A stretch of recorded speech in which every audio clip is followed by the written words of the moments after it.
press for freedom at a time when freedom is needed the most.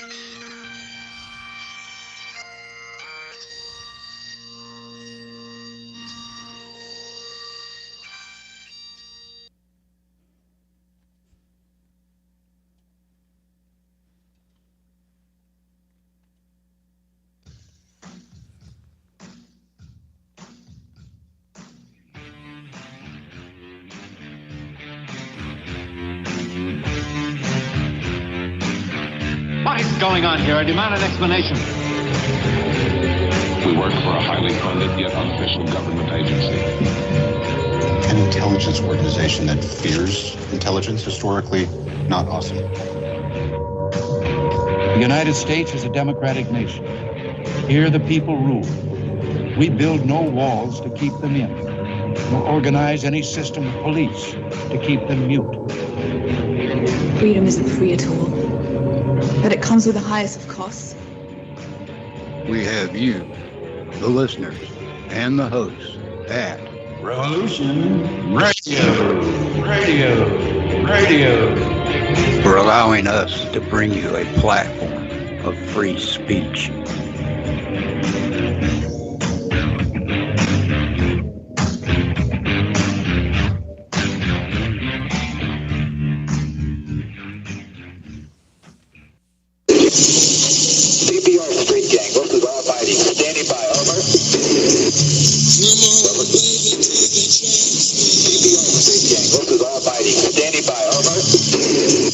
Right now, it's 12 o'clock, Americans, another day closer to victory.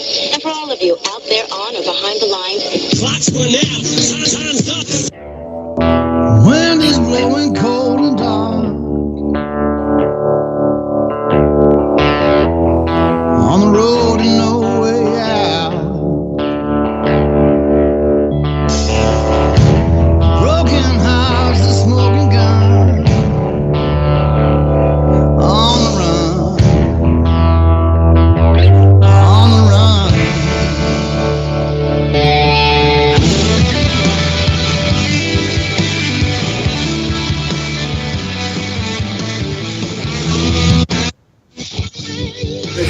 Donald J. Trump is now President of the United States.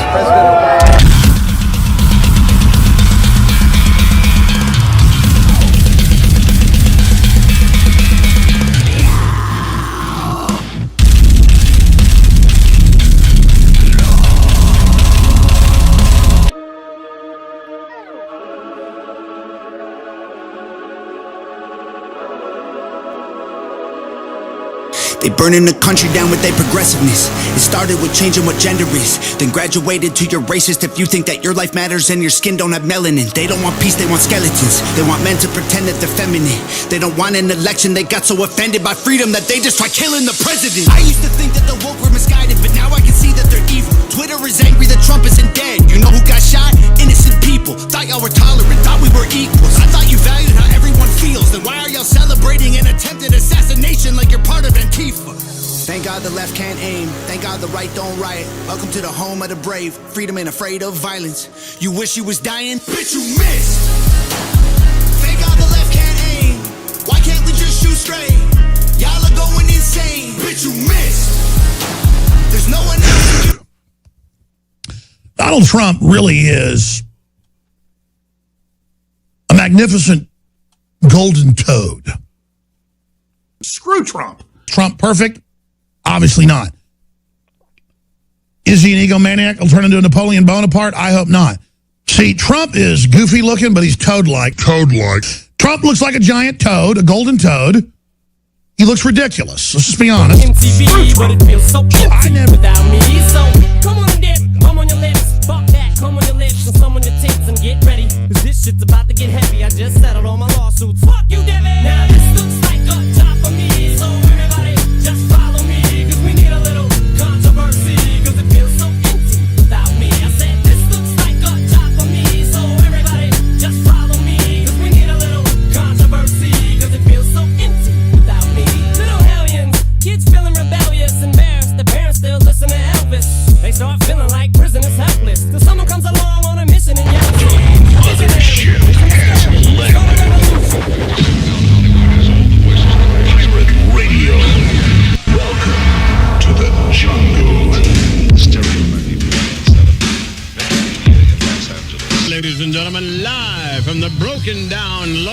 sleazy, double greasy pirate radio Nut Hut Studios, it's time for the very first ever Southern...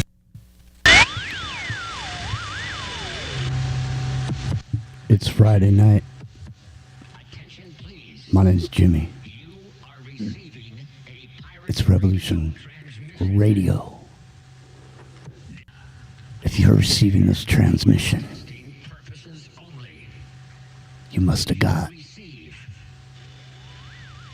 lucky.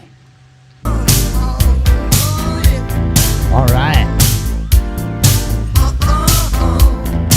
Hey, it's good to see you. You made it. Welcome back. My name's Jimmy. It's Into the Microcosm, and we are on the air.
I am here. Yep. You're still there. There he is. I'm still here, still walking and breathing. Excellent. Nothing's going to get me down. All right, good. Well, here we are. I had serious doubts whether we'd be on the air on Friday night this week.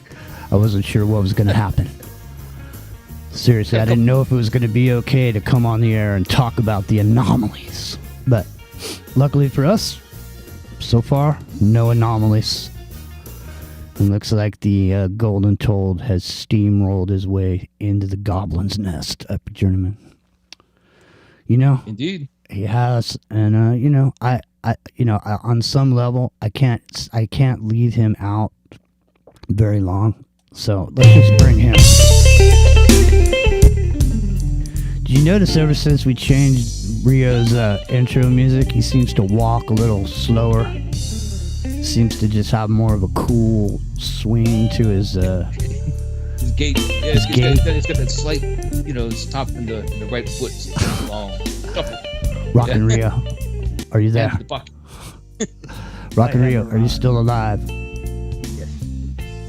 Well, I heard that the New York mayor, immediately after Trump was elected, cut off all the assistance to the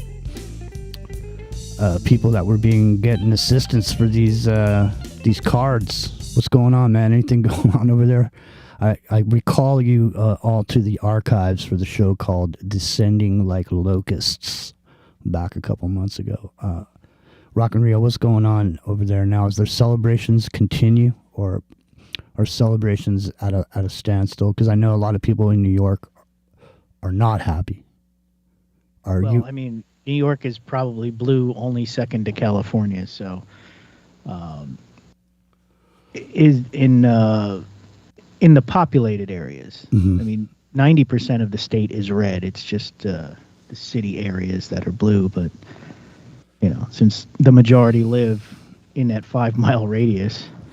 Now, I'm going to tell everybody right now, I got 20 windows open up in here of stuff.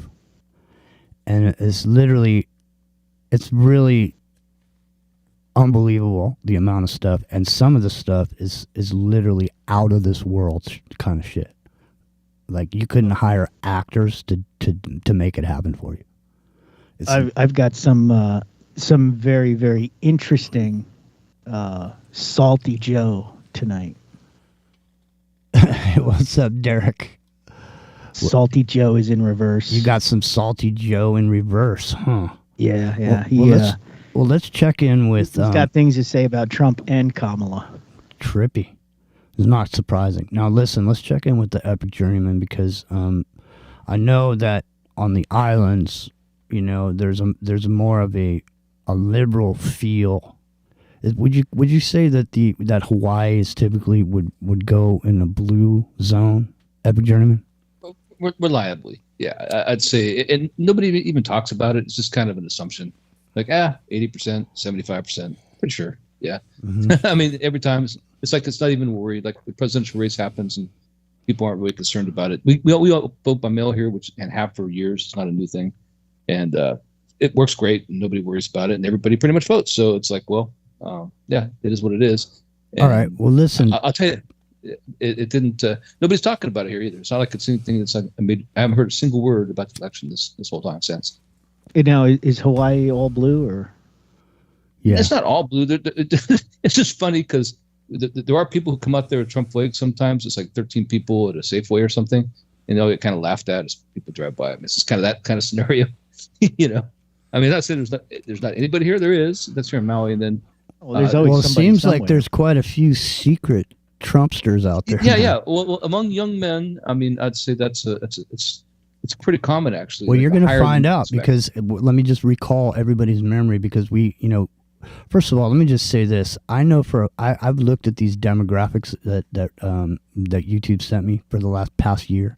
Looked at some stuff and I can see right away. I can see for a fact that most of it is bullshit because I particularly know of a specific listener in a specific town that listens every time we do a show, and it showed only 25 visits from that person on the channel, and so I know that is bull. But so mostly, the reason I'm bringing it up is because we looked at the demographic about the age of listeners, and we said we didn't see any Generation Z people, so we don't know.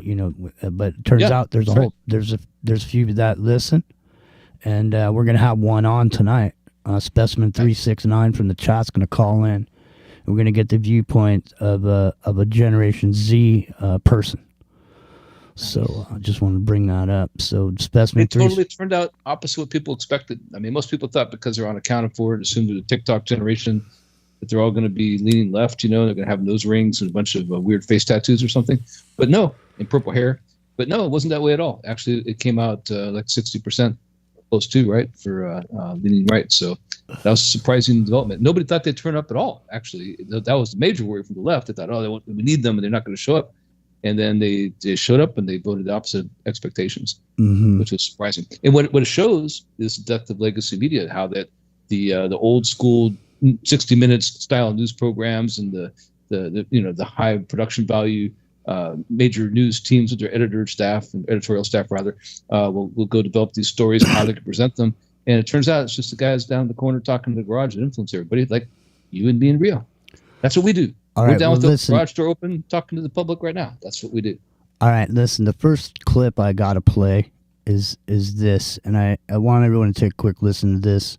And this is the Liberty Daily channel over on Rumble is where I got this clip. There's your credit for that, and here it comes.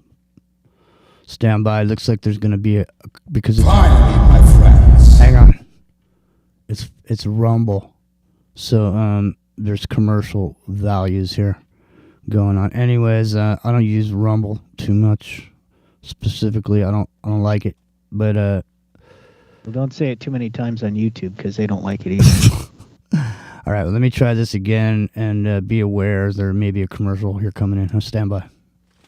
The dude has... So, yeah, let me just get rid of that. It's, I'll just talk over this. So I can't skip the ad over there. All right, here we go. Do you know about Trump's IRS loophole? It could help save your retirement from recession. This is a mandate. It's won the national popular vote. For the first time for a Republican, for the first time since 2004. This is a big deal. This isn't backing into the office. This is a mandate to do what you said you were going to do. Get the economy working again for regular working class Americans, fix immigration, try to get crime under control, try to reduce the chaos in the world. This is a mandate from the American people to do that. I think I'm interpreting the results tonight as the revenge of just the regular old working class American, the anonymous American who has been crushed, insulted, condescended to. They're not garbage. They're not Nazis. They're just regular people who get up and go to work every day and are trying to make a better life for their kids, and they feel like they have been told to just shut up when they have complained about the things that are hurting them in their own lives. I also feel like this election, as we sit here and pour over this tonight, is something of an indictment of the political information complex. I mean, we've been sitting around here for the last couple of weeks, and the story that was portrayed was not true. I mean, we were told Puerto Rico was going to change the election. Liz Cheney, Nikki Haley voters, women lying to their husbands. Before that, it was Tim Walz and the camo hats. Night after night after night, we were told all these things and gimmicks were going to somehow push Harris over the line, and we were just ignoring the fundamentals. Inflation, people feeling like that they were barely able to tread water at best. That was the fundamentals of the election. And so I think that both parties should always look at the results of an election and figure out what went right and what went wrong. But I think for all of us who cover elections and talk about elections and do this on a day-to-day basis, we have to figure out how to understand, talk to, and listen to the half of the country that rose up tonight and said, we've had enough. But if he's in there rolling around hacking him up and he's got a goblin guide, you know, taking him into the cave, I'm not expecting him to not get dirty, especially up to his ankles. I don't want to see him kissing goblins, having political succubus with goblins. I don't want to see him ingratiating goblins. It's the goblin's nest, ladies and gentlemen. Now, CNN just admitted they sat here and lied to the American people during this election. So I think that's a step in the right direction when you say, Rio, coming clean there for a minute about what exactly is going on in America. You know, what's going on in America, Rock and Rio? I think they're lying about feeling guilty about lying to America. Well, maybe you should run that in reverse and see what he has to say. Now, okay, listen, this is the first thing that I saw after Trump was elected. And I got to say, you know, I'm skeptical, and I've been through the ringer, you know, Rock and Rio. You know, it's not my first time at the barbecue or whatever. So I'm leaning back and I'm saying to myself, well, so, I mean, everybody's happy and lots of people are bloviating and saying a bunch of stuff and talking, you know, and I'm just waiting for the axe to drop, you know, because it seems like, you know, things are just okay and going good, you know, and all of a sudden there's good vibes everywhere. You know, I go down through to my local shopping mall here, and there's a bar, restaurant, and I went by there on Thursday night, past there, and the whole place, the lot was packed, man. People are out spending money, having a good time. Because all of a sudden people are feeling like maybe something's going to change, something's going to be different. And whether or not, it's, you know, people are not necessarily privy to a lot of the research and information that goes on in the alternative media and the independent media. So lots of people are just happy because of what they see and what they think. And they went out and they voted, and the person that they voted for is in there. And it's not a bunch of stuff that happened last time. And, you know, Biden came out and said there's going to be a nice peaceful transition and all this. And so there's, like I say, there's pink clouds going on. Everybody's feeling happy. Everybody's feeling cool. Now, the first thing I saw after, you know, the next morning was an announcement from Trump. And I happen to have that announcement here. And I think everybody here will be super excited about it. Even Epic Journeyman, I think you will find this to be very exciting. Stand by. Here comes the Vax Daddy. 3 years from now, the United States will celebrate the biggest and most important milestone in our country's history. 250 years of American independence. What a great country. And we have to keep it that way. But that's why, as a nation, we should be preparing for a most spectacular birthday party. We want to make it the best of all time. Here is my plan to give America's founding in 1776 the incredible anniversary it truly deserves. On day one, I will convene a White House task force called Salute to America 250. It will be responsible for coordinating with state and local governments to ensure not just one day of celebration, but an entire year of festivities across the nation, starting on Memorial Day 2025 and continuing through July 4th, 2026.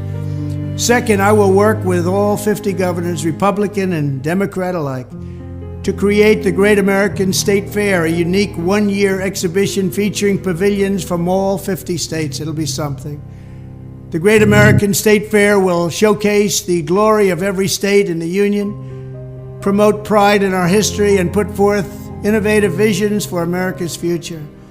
My hope is that the amazing people of Iowa will work with my administration to open up the legendary Iowa State Fairgrounds to host the Great American State Fair and welcome millions and millions of visitors from around the world to the heartland of America for this special one-time festival. Together we will build it and they will come. Third, alongside the Great American State Fair, we will host major sporting contests for high school athletes. These are great athletes, wonderful athletes from fantastic high schools all around the country. These Patriot Games will allow young Americans from every state to show off the best of American skills, sportsmanship, and competitive spirit. Fourth, I will sign an executive order to bring back our National Garden of American Heroes, which we want to build very badly, commission artists for the first 100 statues to populate this new statuary park honoring the greatest Americans of all time. Fifth, as president, I will invite the leaders and citizens of nations around the world to visit the United States in honor of our 250th anniversary. It's going to be great. America's tourist industry should get ready because we're going to have a lot of people coming. It will be a record year. And finally, and most importantly, I will ask America's great religious communities to pray for our nation and our people as we prepare for this momentous occasion. From the very beginning, America has been a country sustained and strengthened by prayer and by our communities of faith. As we chart a course toward the next 250 years, let us come together and rededicate ourselves as one nation under God. Thank you. All right, so listen. He's bringing back the World's Fair, Epic Journeyman. And he's going to bring it back big time. And so, to me... we talked about this whole thing. What did they do at those World Fairs, right? Exactly. Cabbage Patch Kids. Right? Cabbage Patch Kids, orphan trains, all that. Listen, right. And here, listen to this, too. But here's the really cool thing about this thing, is that there's all this talk about his relative getting these paperwork from being the guy that got the papers from Tesla's, dead body's room, his hotel room. Didn't one of Trump's, his uncle or something, get the paperwork, and then people said Trump was a time traveler and all this. Now he's doing this World's Fair where he can release this free energy technology, Epic Journeyman. Could this be the moment? The golden toad, dude. He's got the Tesla stuff. He's got the paperwork. The golden toad. I don't know. I don't know. Billy, Billy's over here. Epic. I don't know if Epic's talking. He's muted. Muted. No, I undid my mute. I was typing, so I have a noisy keyboard. Unfortunately, it's a gaming keyboard, so it's not quiet for some reason. More important to be clicky, I guess. But what I was thinking about this is we're going to talk about it later in the show. This Linda McMahon thing, because I've been talking for almost a year, actually better than a year, almost 2 years now, right? About the tie-in to Vince McMahon and Donald Trump and how their fates are tied at the hip to each other, almost as if they sold their souls together, man. I knew you would get excited. I knew, but just listen. We're just going to be on the pink cloud for the first hour. Okay. Yeah, don't want to go off too much tangent, rather. Let's just stay here on the pink cloud. Now, Rock and Rio, what do you think about this now? World's Fair, I mean, first of all, there's going to be put a lot of workers together. I mean, where are you going to find all these construction workers? Oh, I don't know, but I might actually make the trip to Iowa for a World's Fair. I would go see it. Yeah, I mean, we've talked about it. Wouldn't it be great to actually go to one of these World's Fairs with the technology of the future? I think Iowa's about a 22-hour drive from here, so. Well, as long as it's focused on that, it'll be great, right? It's not rounding up people and throwing concentration camps around everywhere. It'd be awesome, right? So basically, think about it. Like actually, the World Fairs gave us the Eiffel Tower. World Fair gave us all these buildings everywhere. World Fair gave us electricity. Gave us, Tesla first demonstrated it. You see stuff there. Remote control boats and cars, hydrogen fuel cells. All those things were World Fairs. All right, listen, Specimen 369. Are you going to get us on the phone? And if you are, then Rio will give you the number. Now, let me add Billy Ray Valentine in here. All right? Or you can, Rio, real quick? I can. Yeah, okay, you can while I play this video here. Yeah. Okay. Now, listen. Okay, so the first thing is, here he comes. He's gonna bring the World's Fair in. All right? Now, here's the second thing. All right, this is what's putting old Jimmy on the pink cloud. Okay, I'm just saying. Just give the man, Listen, let me just put this forward. Okay, I'm just gonna say this. I'm gonna be blunt as blunt. All right. Maybe when that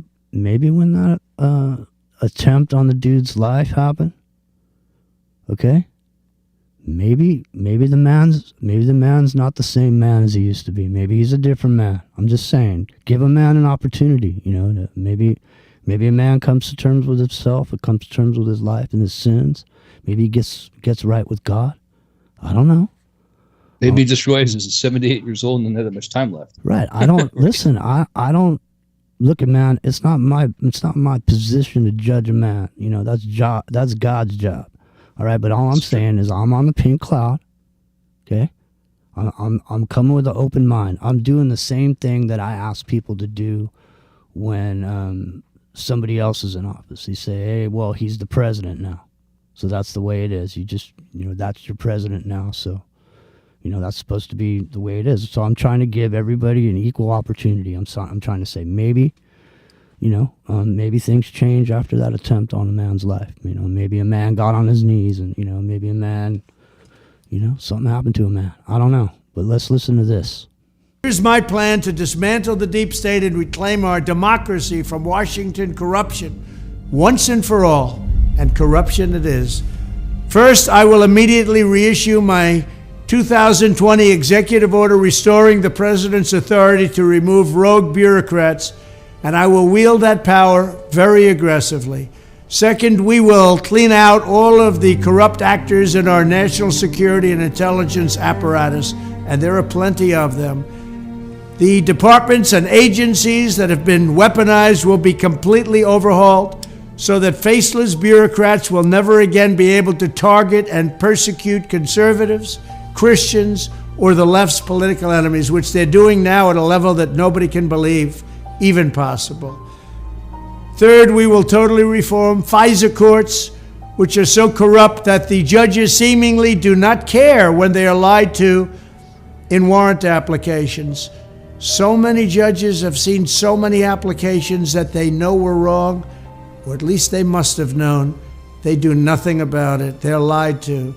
Fourth, to expose the hoaxes and abuses of power that have been tearing our country apart, we will establish a Truth and Reconciliation Commission to declassify and publish all documents on deep state spying, censorship, and corruption, and there are plenty of them.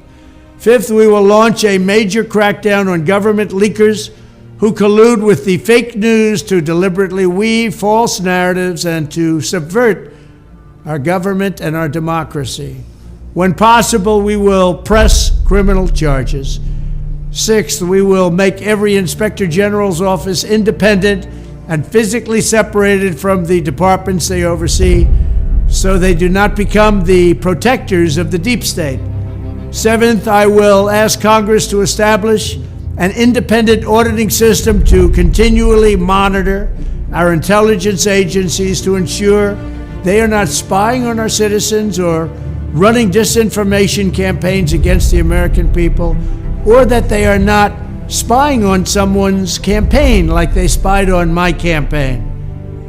Eighth, we will continue the effort launched by the Trump administration to move parts of the sprawling federal bureaucracy to new locations outside the Washington swamp.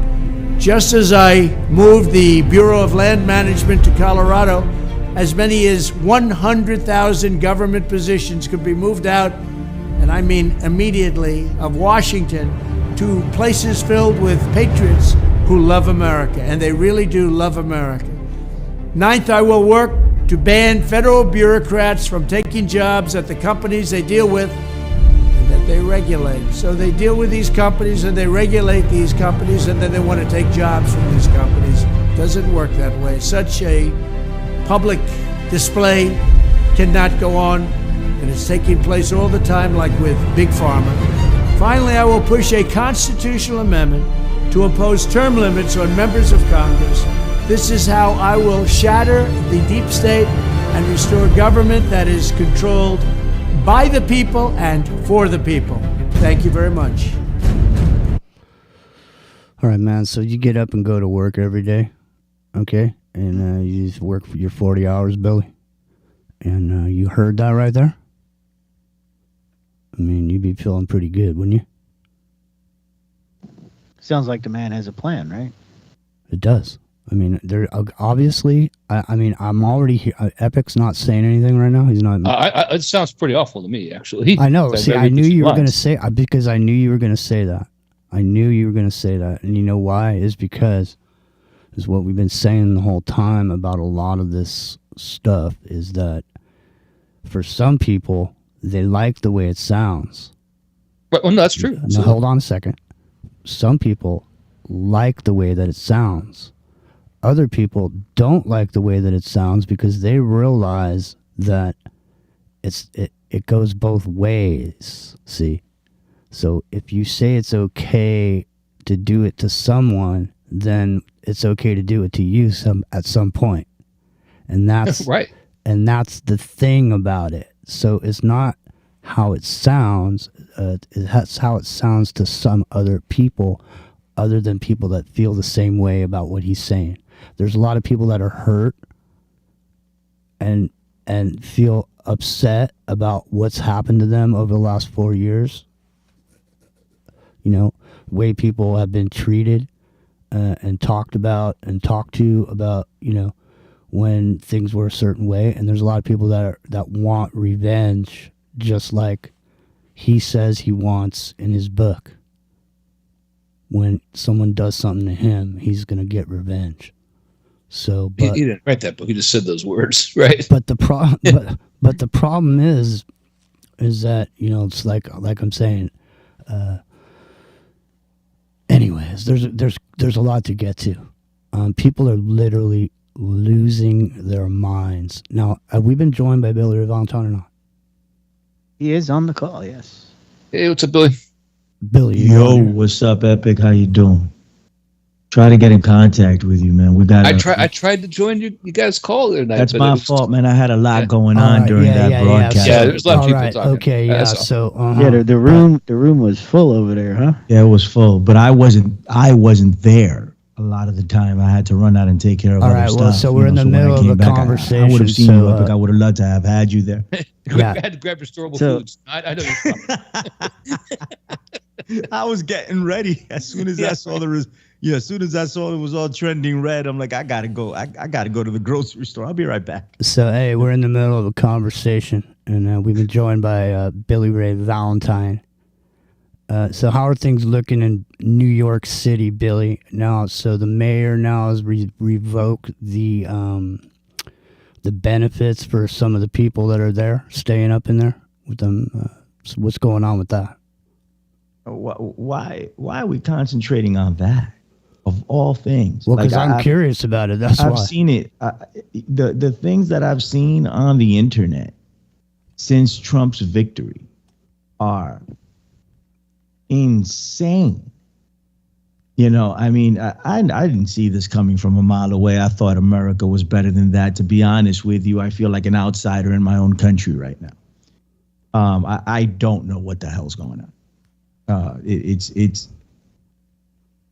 It's incredible. Social media, man. That's what it is. Well, I mean, I know what's going on to a degree, Epic. You know what's going on. I think we vibe on. We're familiar with the psychological operation. So only you and Epic are familiar with the psychological operations, dude? So there's a whole crew here. Yeah, exactly. I mean, dude, are you out of your mind? I think. Are you out of your mind, dude? What happened, buddy? I said, wait, you and Epic are up on the mind control or whatever? Don't take it personal. I'm talking to Epic. Well, why don't you and Epic? Why don't you guys? Why don't you? Well, why don't you and Epic, establish like a private phone call real quick? How does this not go? I want to have Epic on my show. I mean, do you want me to leave? White people, I'll leave, Jimmy. White women especially, at this moment, do not go to your black, your indigenous, your immigrant, your queer, your trans. Do not go to that person in your life that you feel is a little bit more oppressed than you are, because obviously you're feeling fucking oppressed, and ask for help with it. I don't care how you voted. I don't care how fucking hard you worked. I don't care. I don't care. You're not an exception to this. Just so we're clear. Well, who's the Karen? Yeah, that's pretty harsh. Yeah, who's the Karen there? I don't know what that's all about. I thought it couldn't get too much more reasonably worse today in the spectrum of my emotions towards people who look like me. But then you go and do something and totally fucking blow it out of the water. So, hey, Billy, there's some mind control. You want to cut me off again? There's some mind control, Billy, right there. Well, I didn't get the benefit of seeing the video because I'm lagging here, I guess. But yeah, I see her. I caught up, TikTok girl. Yeah, well, no, that's what we're all saying. I think we're on the same page on this. Like, what people aren't realizing, and they should have before the election, it's just like, you know how technology lags the regulations to control it for decades sometimes. And we have this method to spread a social contagion via social media, via the internet, via these unregulated, and they shouldn't be regulated, podcasts. Like I said, in a way, it's like we are the guys standing, at the corner house that have the garage door open, and people in the neighborhood are coming over and listen to us on Friday night because music's cool or something. Then we start having conversations. Some guys have beer, some guys smoke some weed, whatever, and it's all good, right? And people gravitate to that. And that's what changed the dynamic of this election, was that people started putting more stock in that than they did in the legacy media. But it also meant that their facts and their filter bubbles were I was going to say refined, but refined is not the right word. They're skewed, they're limited, right? So I think that it's just dawning on people today, not today, but I mean at this time, that what we're seeing is an actual sea change in the way that media information, whatever, is processed. That we're kind of going back to, even though people have their filter bubbles and have electronic media to turn to insulate themselves against what they don't want to see and hear and feel or whatever, it's actually what they're actually craving is personal interactive contact, seeing people and looking them in the eye. And even though these podcasts and these other venues out there that are away from legacy media don't necessarily offer that, the fact people can call in, the fact that they feel they're being talked to as an equal, the fact that they feel that their opinions matter, just even if they're just an audience, not Rogan never sees her there. You know what I mean? Just a number. They're just a number on the screen. The fact that they feel that they're part of that, right, makes them feel more involved and more part of a community than they feel when they're watching legacy media on cable news, right? So that's what this election's really all about. That's what this is. Trump's a terrible person. Most everybody knows that.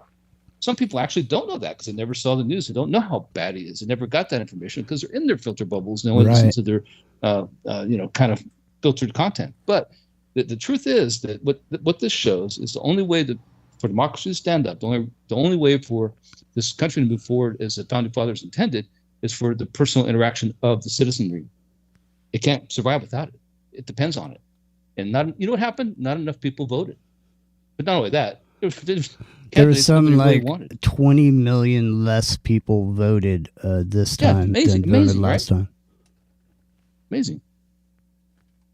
So there you go. I mean, that's what we're talking about here. It's not that he has a mandate. He doesn't have a mandate. Trump doesn't have a mandate, but he did win. Yeah, So let him do what he's going to do. But I'm just hoping, like, this World Fair thing, that's something cool. That's a shiny object for the good too. And then, so the next thing that I saw, right, that got me feeling, I was starting to feel okay about stuff. I'm feeling like, okay, well, maybe things will just be normal for 4 years. And, I see Robert F. Kennedy, over there.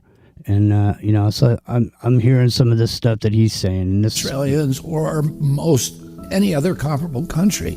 And it wasn't always that way. Until the early 1990s, our life expectancy was the same or better than other developed countries. Then, suddenly, more and more Americans began suffering from chronic diseases, from obesity, cancer, diabetes, kidney disease, Alzheimer's, heart disease, and all kinds of autoimmune diseases. Our maternal mortality rate soared to the highest of any developed country on Earth. Same with infant mortality. Okay, so this is what I've been hearing him say.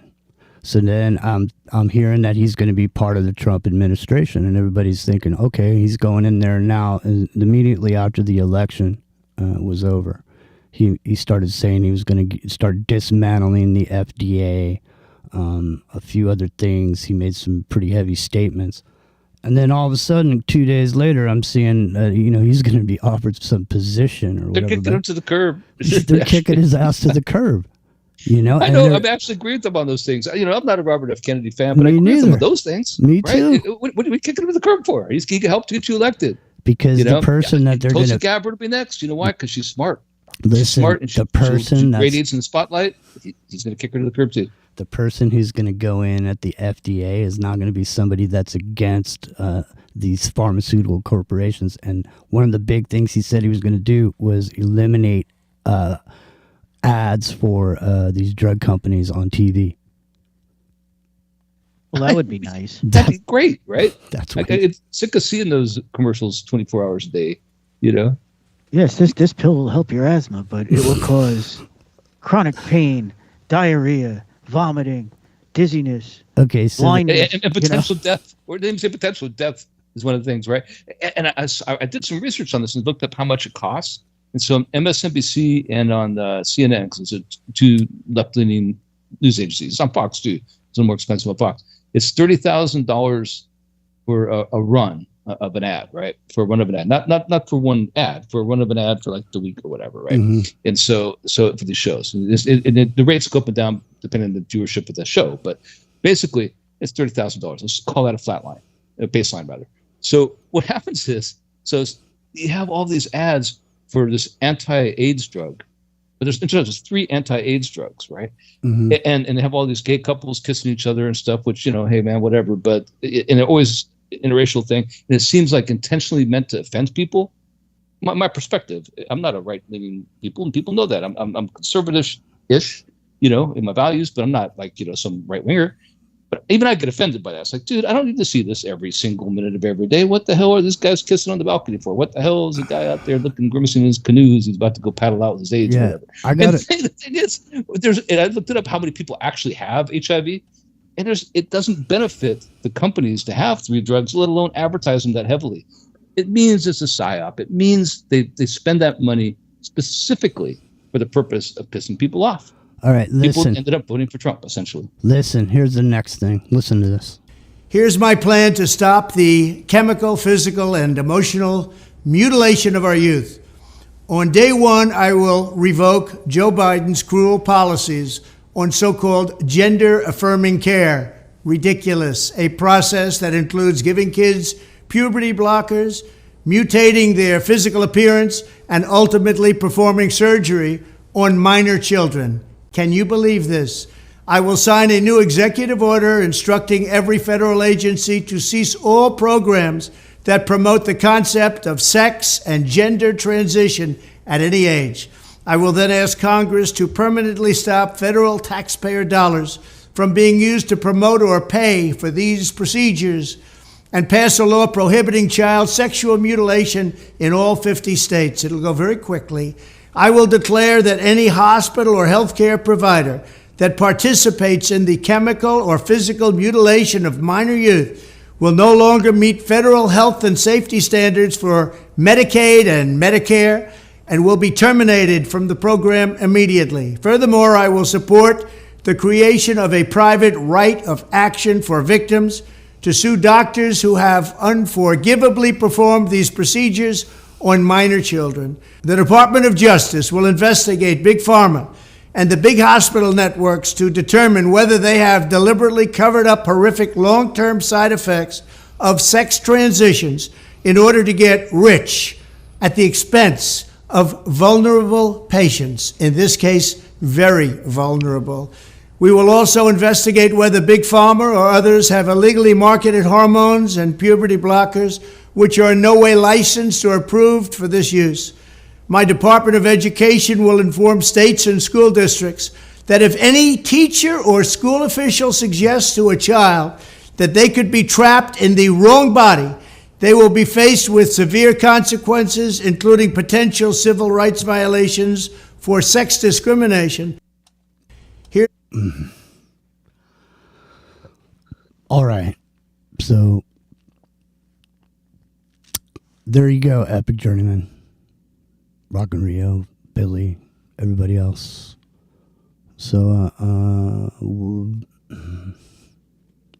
that's a pretty powerful statement, I have to say. Oh no, I was listening to the whole thing and trying to type while going off on it a little bit. You know, the thing about this is, it's scary. That's not even mentioned Third Rome Rising. No, that's right, and that's where I was going to go somewhat tonight on this whole thing. Mm-hmm. Is so when the Byzantine Empire collapsed, that the Byzantine Empire was Constantinople, right? Emperor Constantine moved the Roman Empire to what's now Turkey, and became Istanbul now, Constantinople, right? And did the whole Council of Nicaea, which changed the Bible, chose what books were in the Bible, made Christianity a national religion, all those things. And so the fading Roman Empire, it got conquered by the Ottomans, but now known as the Turks, Muslims at the time, right? But the thing is, what they did was they didn't give up. They had what's called the Great Schism in the church, and the Western Europe side went Catholic, and the Eastern Asian Eurasian side went Orthodoxy. Now we know it's Russian Orthodoxy, right? Now it's the Great Schism. And the thing is, people don't know this. Tsar, people think of Tsar Nicholas, Tsar whatever, all these Russian rulers. Tsar is Caesar, quotes, in literally Caesar, right, in Russian, right? So this is the perpetuation of Caesars, emperors of Rome, but now it's Byzantine Empire, and now it's Russia. So when Russia's trying to take over Europe and all that stuff, it's a continuation of the Roman Empire. That's what this is, right?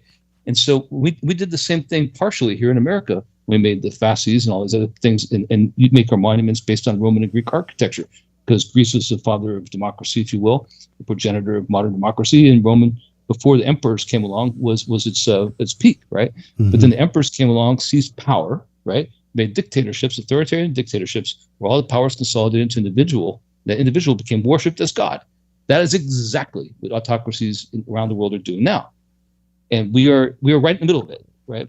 So I just want Trump to focus on the World Fair. That'll be great. And that and that ties it ties into the past, which was the Michelle Pfeiffer incident, and then moving into the future with this digital money scenario, and potentiality for moving into that direction. Trial runs. And he's got his buddy over there, Elon Musk, and so I got some stuff for later on in the show around Elon Musk and the mark of the beast, and as it were, from a technology standpoint. But Rock and Rio, you have some reverse speech coming up. We also are going to be taking a call from 369 Specimen 369 Generation Z. We're going to get the perspective of Generation Z.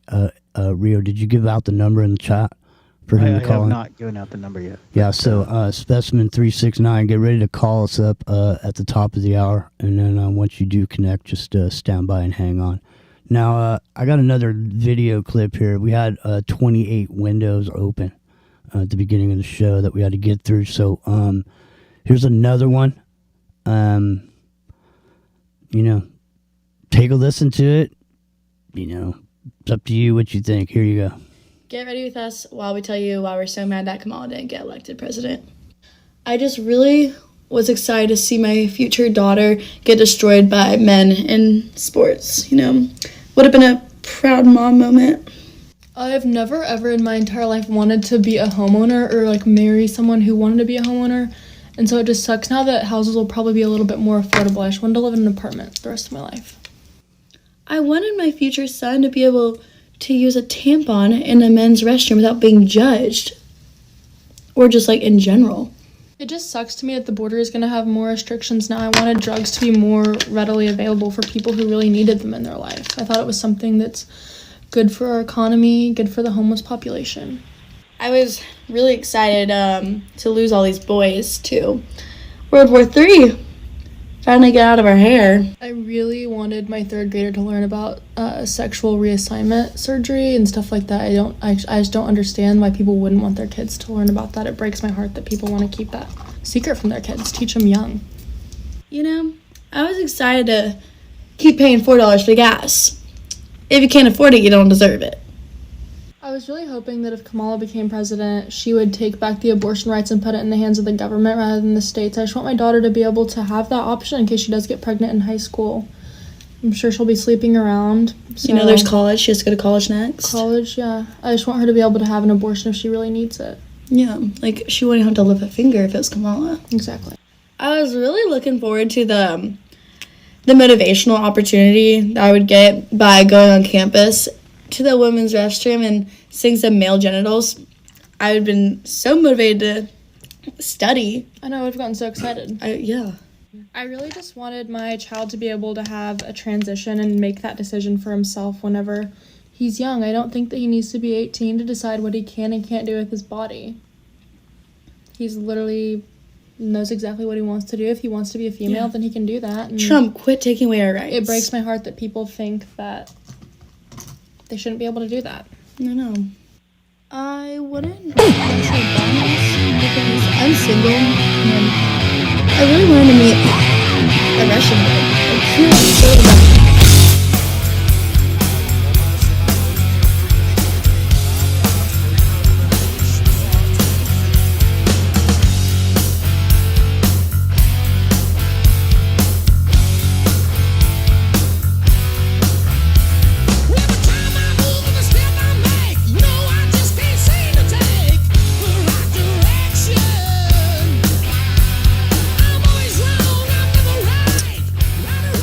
All right. X. Where would we be without X? Epic Journeyman. So I was trying to unclick the mute button.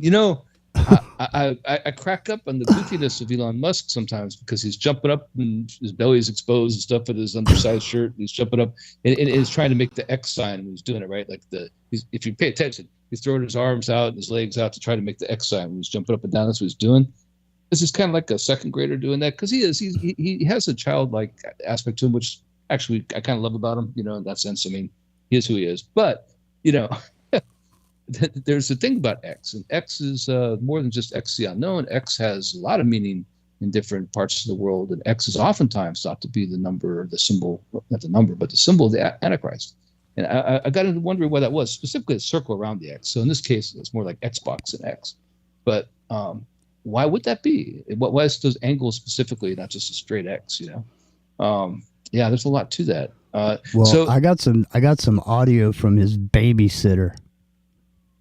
From Elon's babysitter? Yeah, and it's literally going to blow your mind. We'll bring it to the table. But hey, Specimen 369, Rio, give out that number so Specimen can call in. We can get him hooked up.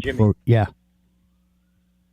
I'm here. I'm going to mute myself. I'm ready at 1 o'clock. Okay, 10 or at the beginning of the hour. Top of the hour. Great, man. Sorry. Great. No worries. Great to have you, Specimen. All right, listen.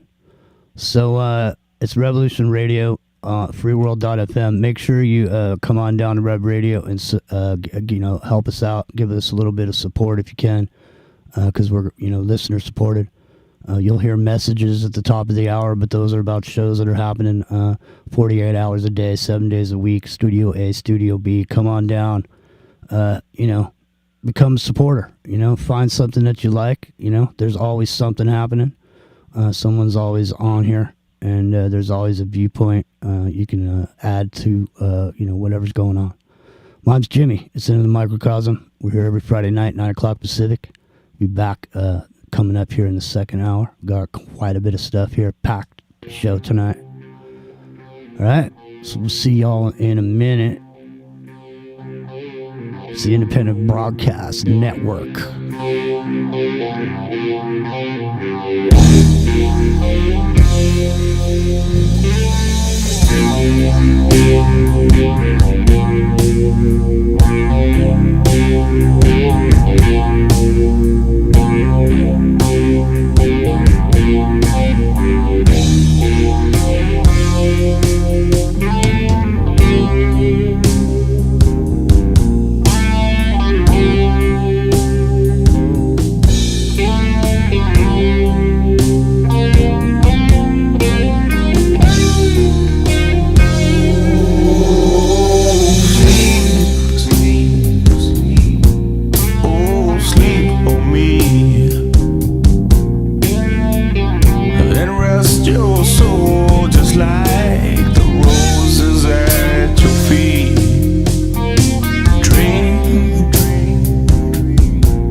freedomslips.com, and we'll be right back after this message.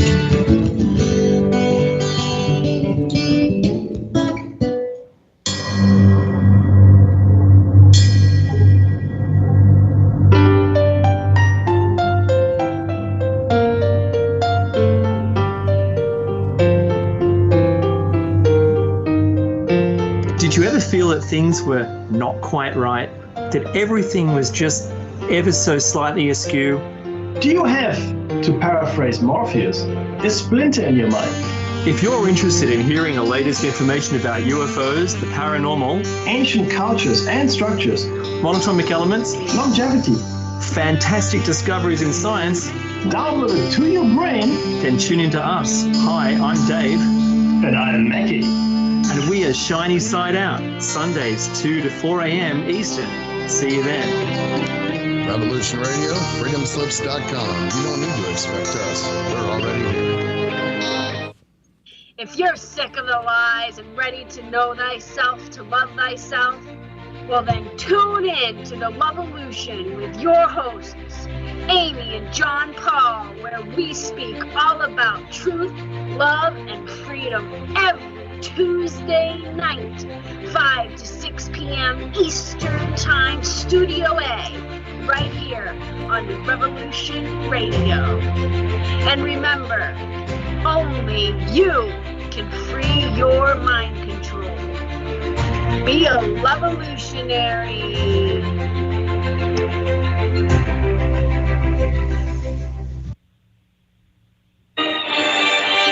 Welcome to Coffee Rants with Dan. I am the spiritual anarchist, Dan Arnold, your host. Tune in for what's really happening every Thursday. That's Thursday at 9 a.m. in Studio A on Revolution Radio.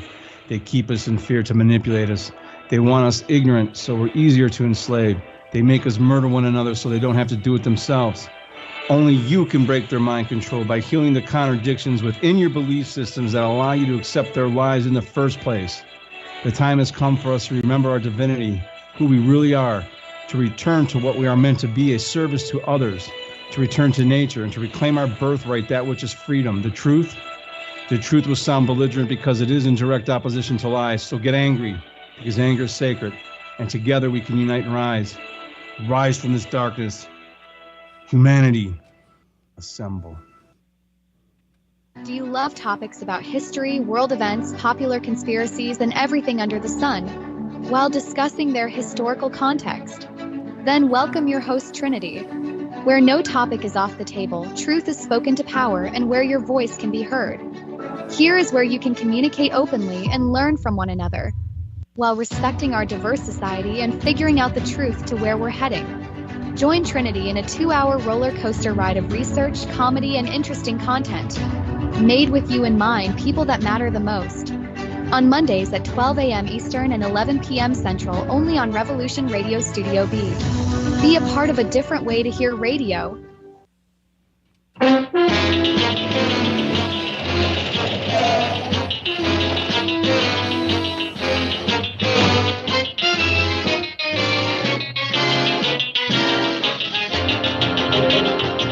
Check in every Thursday night for the Crypt Rick and Jonathan Show. Studio A, 6 to 8 p.m. Eastern Standard Time, right here at the #1 listener-supported radio station, Revolution Radio. I want to thank everybody for listening to Revolution Radio at freedomslips.com, the one place where information never sleeps. Revolution Radio.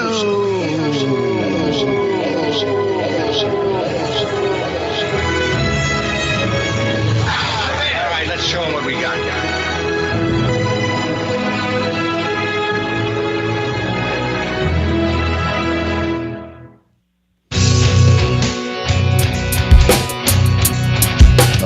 Thanks for listening while we take that short break here at Revolution Radio, freedomslips.com. And yeah, we're going to get back to the host.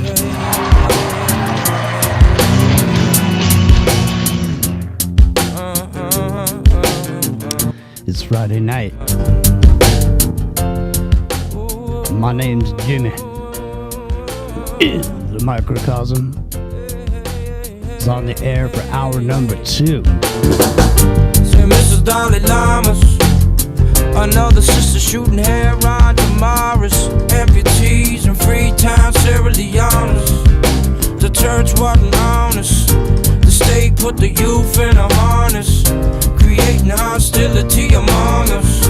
The teacher said no college. Still kid gotta get a check with a couple commas. People wanna bomb us. More people gotta scatter and run from us. Blame it on Zeus and Apollo and Adonis. But what you done here is put yourself between a bullet and a target. And it won't be long before you're pulling yourself away. But what you done here is put yourself between a bullet and a target. And it won't be long before you're pulling yourself away.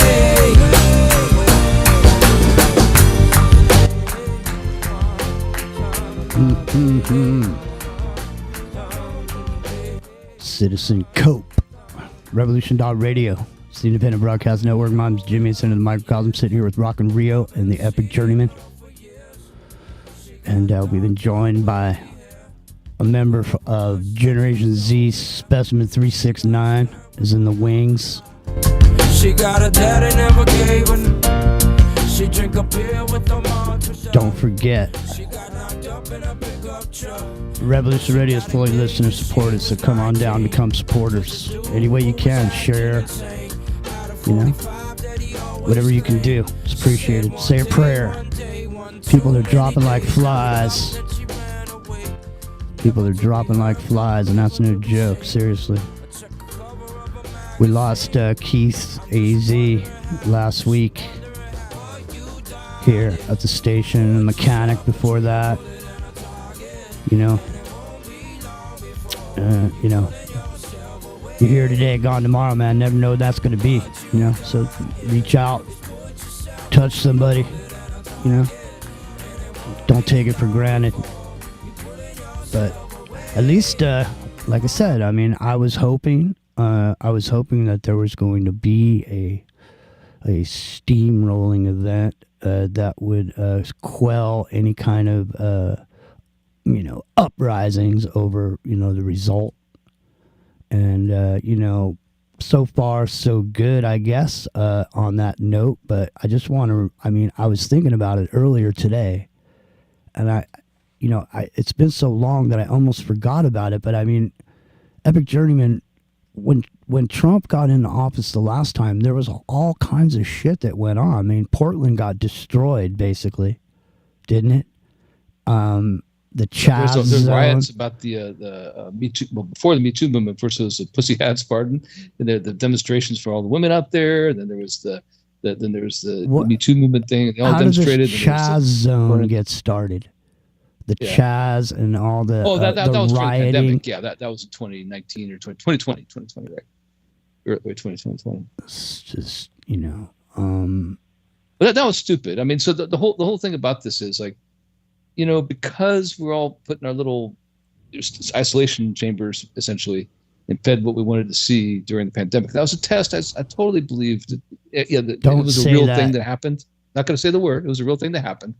But, it was totally observed and tracked and got, data, super high resolution data from all the people involved and where they went on social media and what they did and what they said and how they behaved and how the sentient world simulation was developed and made better because of it, right?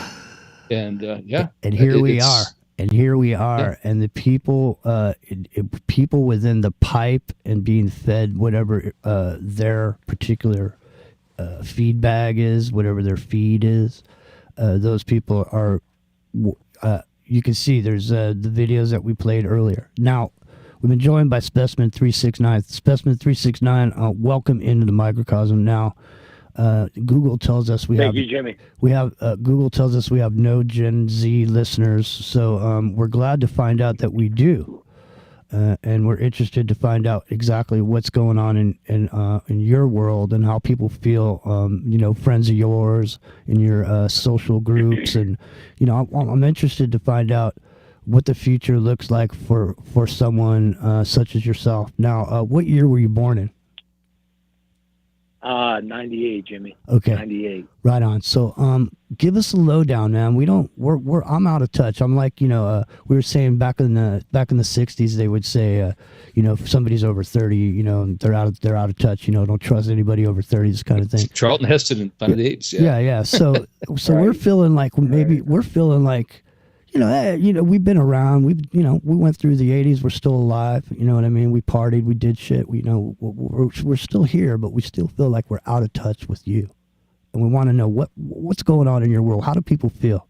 What do you feel about the future? Do you even care about the end of the world? Is the end of the world just something that's like, let it in, because that's a lot of what we hear. Jimmy, let me preface this by this. I feel it in the air tonight. This is going to be great. Thank you for having me.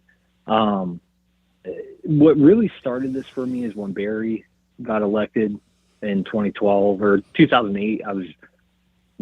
I would have been 10, 11. Mm-hmm. And I remember seeing Agenda 21 in the future signs in the country, near where I'm at. And I remember looking it up and being like, what is this Agenda 21?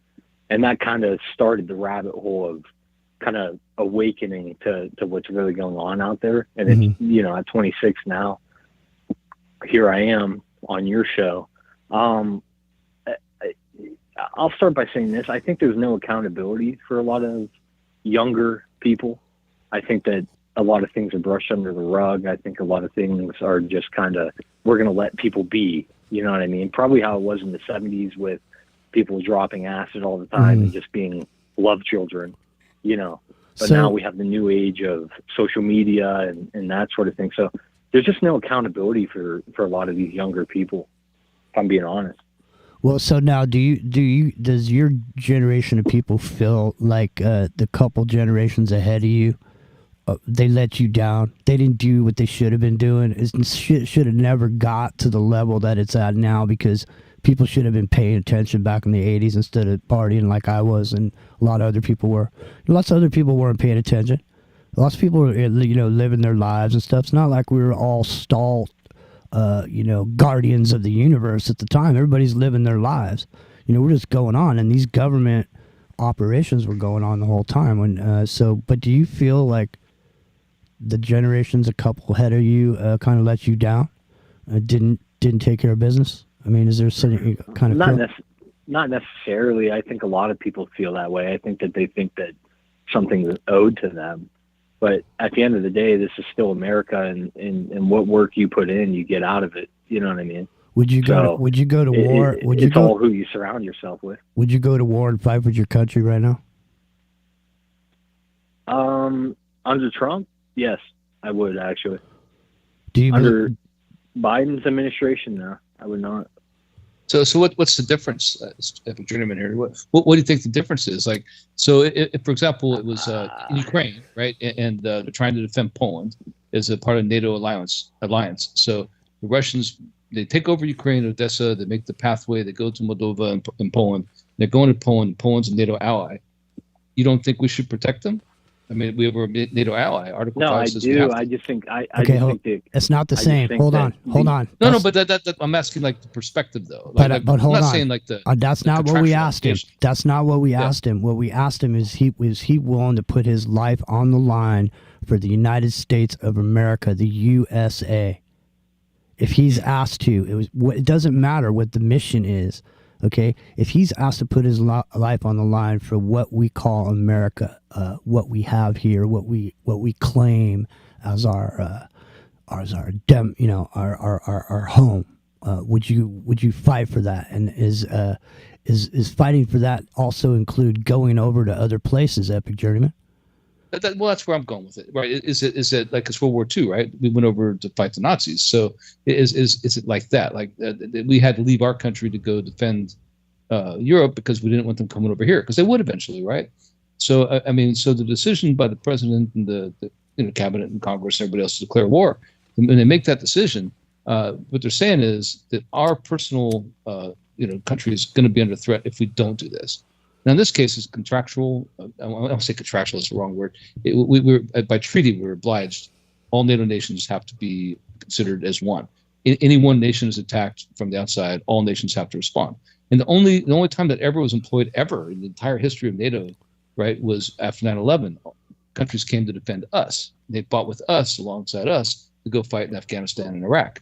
Iraq, oddly enough, was wrong, right, because they didn't attack us, but putting that to the side, we've had a volunteer right, we've had a volunteer army for a long time. Volunteer. Right, exactly. So now comes a time when you got to go volunteer. You got to go sit there and what if you don't volunteer? What if they say you have to do it? So he still hasn't answered, Epic Journeyman. Specimen 369. I guess my point, guys, is that would I go to war right now? No. But at the same time, I think the constraint. Can you guys hear me okay? Yeah, we can hear you. Hey, sound great. Am I still there? Okay. Yeah. I think the constraints will be off. I think that the U.S. is more on the offensive than on a defensive scale. And to be honest with you, I know some people that when Trump was elected the first go around that work closely with Border Patrol and some other law enforcement agencies, and it was kind of a breath of fresh air because there wasn't as many constraints on them. And I'm not saying that that's right or wrong, right? But I feel as if there's a duty to be had, there's certain things that need to be done and need to happen. You know what I mean? Well, so there's a lot of. And listen, I'm not saying I'm for either side. I'm not saying that. I just, Well, I think there's a lot of. I think that we should be patriotic. That's where I'm getting at here. There's a lot of misconceptions in older people about what Generation Z people think, and so so I try in my mind when we talk about some of the things we talk about here, about some of the technology moving into the future, this type of thing. I try in my mind to think of what it would be like if I was 25 years old and I was looking into the future. Like, what would I be wanting to do right now? What would I be looking at to do? Jimmy, it's kind of scary. It's kind of scary, to be honest with you. That's what I want to hear about. I want to hear about what it feels like to think and ponder as you're laying on your couch, eating some Cheetos or whatever, to think about the fact that these robots and these different automation things are coming in, and they're going to start to take away and wipe out some of the ways that we used to make a living. And so even moving into the future, like say all these companies move back to America and start doing stuff here. When they do that, they're going to build new factories that are all using robots. So how does that feel to lay there and think about that? To be honest with you, I think they've been preparing all of us for that for a while in different ways. I think that at the end of the day that there's going to be certain things that humans have to do that AI just can't. I mean, if you look at like General Motors or Ford or any of those companies, I'm sure robots and certain things like that have been used for a long time. Mm-hmm. I think that yeah, it's going to take a lot of American jobs away, but at the end of the day, I think that if certain things are going to happen the way that they're said and that people are saying they're going to happen, that hopefully there's other opportunities. I mean, you look at other countries. I mean, it's hard to say, and I have to admit something here. I'm not the biggest fan of Elon, allegedly. You know what I mean? I don't want that to come bite me in the butt. But well, no, I mean, it's banned from X. It's perfect. Right. It's perfect. My buddy's been banned from X, but I've been banned 3 times now, and I didn't do anything wrong. Yeah. Hey, so listen, here's the thing. It sounds like you're smart. It sounds like you got a grip on what's going on, right now. But what I'm looking for a deeper answer from you, man. I'm really looking for what's the inner thoughts or workings of how you feel about moving into the future. Are you feel good about it, or do you feel like, I don't care anymore, I'll just sit here or whatever? It's like no, Jimmy, at the end of the day, there's money to be made and there's work to be had. I'm in college while working full time, and that's rare for, I feel like, my age, right? I see. I can't really give up my job. But let me just say this: we have a lot of young people, college age people, and they're lazy. They come on. They just stand there. They're on their cell phones. Listen, I get it. You can be on your phone. You can do what you need to do. But at the end of the day, there's no social skills, right? And that's the scariest thing, Jimmy. People my age. I hate to say this, and I'm not bragging. I'm not doing that. Not many people could get on a show like this and talk and try to formulate sentences and do that sort of thing. There's no social skills, and they don't even, and this is the crazy thing, their friend groups, I have a huge friend group. Mm-hmm. Their friend groups are maybe 2-3 people. You know what I mean? So they're not really interacting. There's no diversity between them. There's no, this kid grew up rich and this kid grew up super poor. There's none of that. But how do you feel about moving into the future, man? How do you feel inside about moving into this future? Look, I've been around, so, I don't know how much time I have left, but I'm not 25. I'm definitely not 25 years old, and if I was, I would be tripping out right now. I mean, me and my friends would probably be all going, hey, man, what's going on with this? Why even bother? I mean, I'm not just talking about you, but I'm talking about other people in your, I mean, do you have people in your social circle with this kind of idea? Well, they don't believe what I believe, and they listen to me, but they're very one-track minded. They see what they see on Facebook and not even TikTok, but Instagram and those sort of things. And they go a certain way, you know what I mean? They're robots out there. And at the end of the day, they're going to Is that fair? That again? Is that a fair assessment? Impression driven. In other words, they get an impression from Instagram. Yeah. Exactly. And they're impression driven without the action. So it's feeling based essentially without the actual thought process to justify where it's coming from. It's just to make them feel a certain way. Is that fair? You know what? I think yeah, that's exactly it. And I think a lot of these younger Gen Zs and younger, they don't care. They genuinely do not care. because at the end of the day, everything comes to them. They don't have to work for certain things that a lot of people have had to work for in the past. And at the end of the day, I think moving forward in the next 40 years, ultimately, if you want the honest truth, we're screwed. You know what I mean? I mean, we have to be honest with ourselves here. Well, that's what it's all about. Well, I'm glad you gave that because Jimmy, perspective. Again, accountability. That's the key word here, accountability. And there's none of that across the board. You know what I mean? Well, I think there's a social construct mechanism in play here it's not new. It's old, actually. And it's the people who settled, were in Europe and didn't leave when things got bad. They stayed there. They stayed under the monarch because they could work in the fields and get their potatoes, right?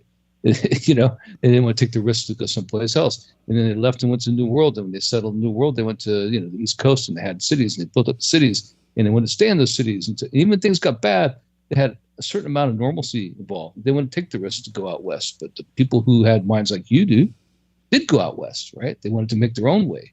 And that's the people who make the future happen, right? They're the people who push the envelope and make things grow.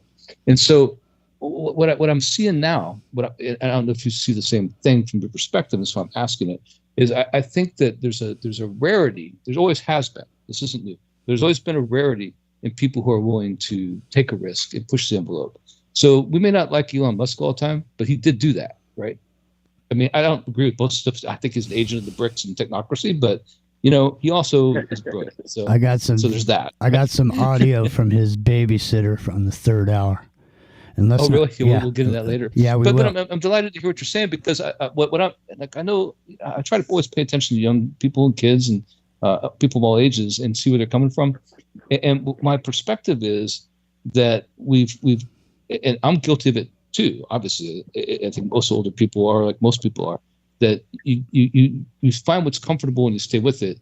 And at a certain point, it becomes just the older you get, the less tolerant you are. And by that I mean tolerant of different things, like political things. I mean, you don't have enough time to deal with.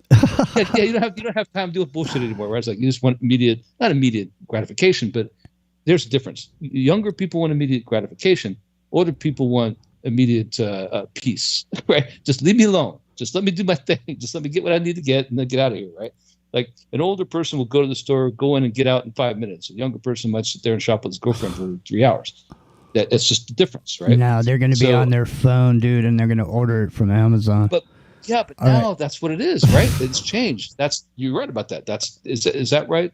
What you're seeing in Generation Z, is that the difference? Like the availability of so many things to choose from and be accessed via remote on the internet, right, through Amazon or whatever, has taken away the idea, the allure even, of going outside and seeing things with your own eyes. Because I kind of get that sense. I don't know if it's true. Definitely. So you know what things, you know, and I hate to say this, but you know what I think sets me apart from a lot of Gen Zs is that I've spent a lot of my younger days into now outside.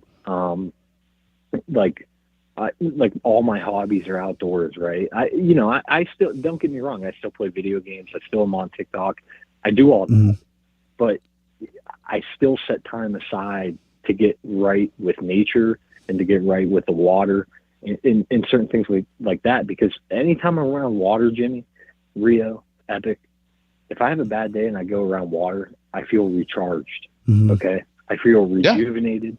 And but a lot of these people, they've never been exposed to that. They sit inside and I have to say this, I think the pandemic really, and that's used as an excuse for a lot of younger people, because I hear it all the time, even from my buddies. Oh, the pandemic set us back. We lost a year. You got to get out. You got to push yourself. You got to put yourself out there. And at the end of the day, if you fail, you fail. But it's like you said earlier. It's that comfortability. You know what I mean? Mm-hmm. They don't want to stray off of what they know is going to be given to them. And if that makes sense to you. Well, no, it's the oldest comforting tone and message in the entire scripture in the Bible, right? It is after David was out there tending to his sheep and having a hard day fending off the wolves and whatnot, lay me down by the still waters, right? because there's a lot to that phrase. It's not just the sound and tranquility of the bubbling brook next to you as you lay to rest and take a nap or whatever, and your day's done. It's not just that. It's the water's always been and is in every scripture, biblically anyway, is a metaphor for the spirit, right? So it's the calming spirit. It's your spirit settling down. It's just the tranquil sound of the brook, of the water, lay me down by the still waters, right? It is the chaos is gone, right? You can rest. And I think that okay. No, sorry. I didn't mean to cut you off. Sorry, go ahead. No, it's not. You're not cutting me off. I was going to ramble probably anyway. Old people do that. I do want to bring this. I do want to bring this up. And I don't. Do you have any Canadian listeners, Jimmy? Yeah, we do. Oh, do we? I don't want to ruffle any. I don't want to ruffle any feathers here by saying this, but I looked at this current election and I look at what's going on in Canada, and I know some Canadians, right, up there in Ontario, and they tell me how expensive things are, and I'm not going to get into the full details of what they say and what they tell me that they're dealing with, but I look at it and I think to myself, like, I have people that I know in California, and I think to myself, like, we can't go down that path. You know what I mean? If they say America is built on the foundation that it is, we have to upkeep that. And I don't think that the politicians that are in right now care about that. It's all about money, and I think that they play God, and I think that's where they think that AI is going to come in and take over. Do I think that's going to happen? No. But does that make sense what I'm trying to get at here? That's kind of the premise that they're going for.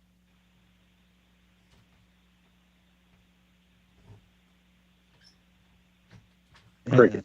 You guys there? Yeah. Sorry. I was answering somebody's. Does my audio sound bad? There's a. No, you sound fine. Okay, good. Yeah, because there's questions. Now I'm starting to ramble, gentlemen. No, you weren't rambling at all. You weren't rambling at all. So we or at least I think, kind of along those lines too, that AI is going to take over, at least to some extent, but maybe not totally. Don't necessarily fear it, but yeah, there's people who's going to lose their jobs. There's, you can see it already happening, if you look around on the internet to what's going on. And, it's taking over artwork. It's taking over video editing and production. It's, you can create music with it now, right? So it's, at some point, it'll be able to do that all on its own. So there will be, it will be pushing out or pushing its way in, every aspect of our lives. And there'll be a point where you may not be able to differentiate it from a real person through the internet. The only way you're going to interact with real people is to go out and interact with real people. Indeed. And I think a lot of older folks are dealing with that, with like AI generated things that are on different platforms that are promoting certain things, and they're buying it. You know what I mean? Like I can't tell you how many times I see 60-year-olds and 70-year-olds share things that I can obviously see are fake, right? Yeah, exactly. It's fake as hell. You know what I mean? Come on. I was hoping this opportunity would come up because I've been thinking about it for a long time, and I was hoping to get into the show sometime. It seems like a good window to get it in. And the thing is, I talked about that laying beside the quiet river, right, or the quiet waters, right, and going to peace, right. And when the day is done and letting that happen, that the spirit, be there and you're listening and you're part of it and all's good, right? But there's a temptation in the world of automation and artificial intelligence, because there's a scripture in the Bible that talks about the beast that rises from the sea, right? And I'm not going too far into that, but I want to talk about the water and how it relates to this, and how the water in this case is this information stream, artificial intelligence. It's there, and there's a temptation to go, not just lay by the still water, but to get in the still water and just ride in the boat on your little, floaty raft or whatever, right? And then all of a sudden it's calm and it's good. You're still relaxing. You're traveling. You're seeing things, and it's all great, right? But that still stream, that flowing water, can all of a sudden go into rapids and wild things you can't control, and now you're in it. Now you're in it, and I feel that our society is in the water. We've gone into the water. We've joined this ecosystem where it's It's based not on reality, but on the stream of information, right? The information stream. And the stream's become a river. And it's getting bigger and bigger, and the rapids are getting harder and more forceful. And we do not have the ability to steer that rudder. The rudder's broken, and we're at the mercy of the stream. And that is what we're seeing. That's what I think, So I don't know if we're it's recoverable. So we might be able to recover, but you know how we recover? We have to jump out of the raft and get back ashore, right? That's what we can't just ride this. It's too dangerous. We can't ride the stream anymore. We became too complacent and thought that our raft was sturdy enough to guide us down the calmer stream. But the bandwidth increased on the internet. The information ability and access was stronger and more forceful. The ability to put all things and push the current of consciousness on us, right? To where we don't have control anymore, right? The only solution is to get out, to jump out, to get back ashore. Exactly. Rock and Rio. Mm-hmm. Are you ready with the with your findings? With Salty Joe? Yeah. Yeah, you got Salty Joe on deck. I got Salty Joe on deck. Right on. Hey, Jimmy, real quick before the music cues here. Thank you guys for having me. Now listen, God bless you for coming. Hey, listen, you're welcome to stick around. Just mute yourself when Rock and Rio's. I'm going to get off, Jimmy. All I want to say is thanks for letting me be a co-host tonight, and I hope to be back on. I'm going to keep listening, but I'm going to get off. Right on. I appreciate you, gentlemen, and God bless every one of you. We appreciate your time tonight, man. Thank you very much. Appreciate it. And I do want to shout out Ronan for the great comments that I see on there all the time, and Amber Cole. Thank you. Yeah, we'll talk to you. All right. Thanks. Yeah.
Test it every day, Jimmy. Test 1 2 check. Check 1 2. Test. Hey, listen, man. I was out all week from being sick, so today was my first day rising up out of the crypt, and it wasn't easy. I'll tell you that. But I did. I pulled myself out. I got myself to work, and of course, I do live in Santa Cruz. I am near the ocean, and being close to the ocean again today, helped out quite a bit, but I'm still a little groggy from those medicines I was taking. Hey, I don't want to get into this real quick. I just want to, because before I forget about it, there's a thing apparently now where if you're trying to get into these health programs, that these doctors have now formed groups. And in order for you to get into their network, you got to pay between $3,500 and $7,500 to get into the thing, just so you can get an appointment with that group of doctors. It's literally crazy, man. I'm going to look into it for tomorrow night and see if I can bring some more information about it, because it's some crazy shit for older people that need to go and get some stuff done or whatever, or anybody, really. All right, Rock and Rio. Salty Joe, eh? What's going on with the salt, man? Salt. I've so he gave a little speech the other day for the first time in a while. Talking about the election and the peaceful transfer of power, and that kind of stuff. And I thought I'd analyze it, and because I haven't done Joe in a while, and he actually seemed a little bit more on his game for that speech than he has in quite a while. He was actually reasonably coherent and, looked a little spicy. So there was some pretty interesting stuff going on there, and a lot of relevant stuff. The thing I found interesting was that not only did he go back on what he not only went after Trump in his reverse, but he went after Kamala in his reverse as well. So, that's why I was saying he's a little salty, because he definitely is salty about getting pushed out of being the candidate. He kind of still maintains that he would have won had he been allowed to run, but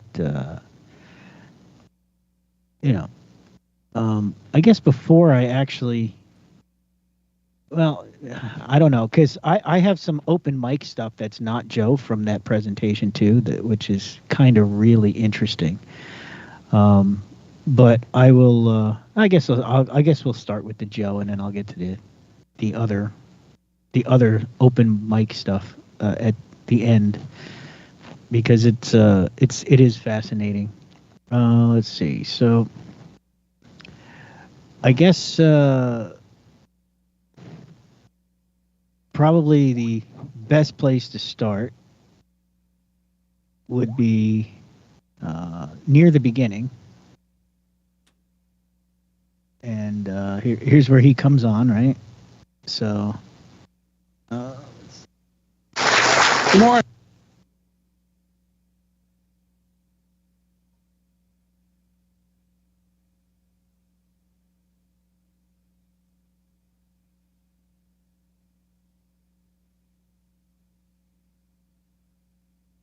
All right, so at the risk of... I didn't hear any audio. Did anybody else hear it? You didn't hear anything there? No, I didn't hear anything on my side. There you go. There you go. Okay, hang on. I will replay that clip then.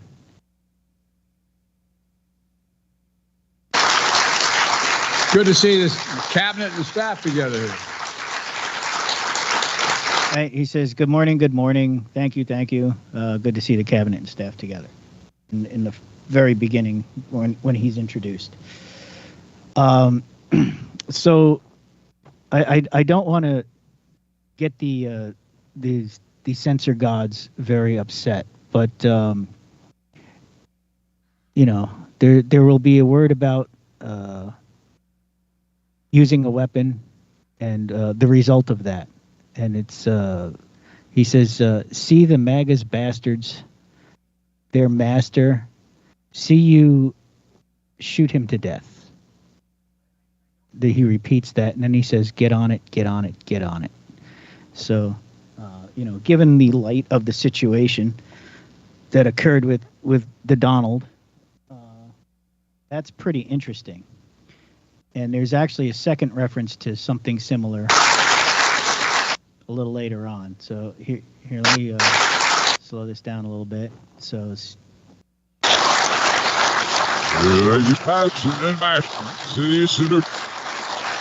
right? See, the MAGA's bastards, their master, see you shoot him.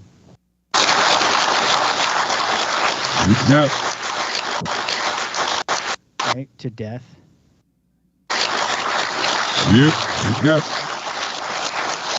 Shoot to death.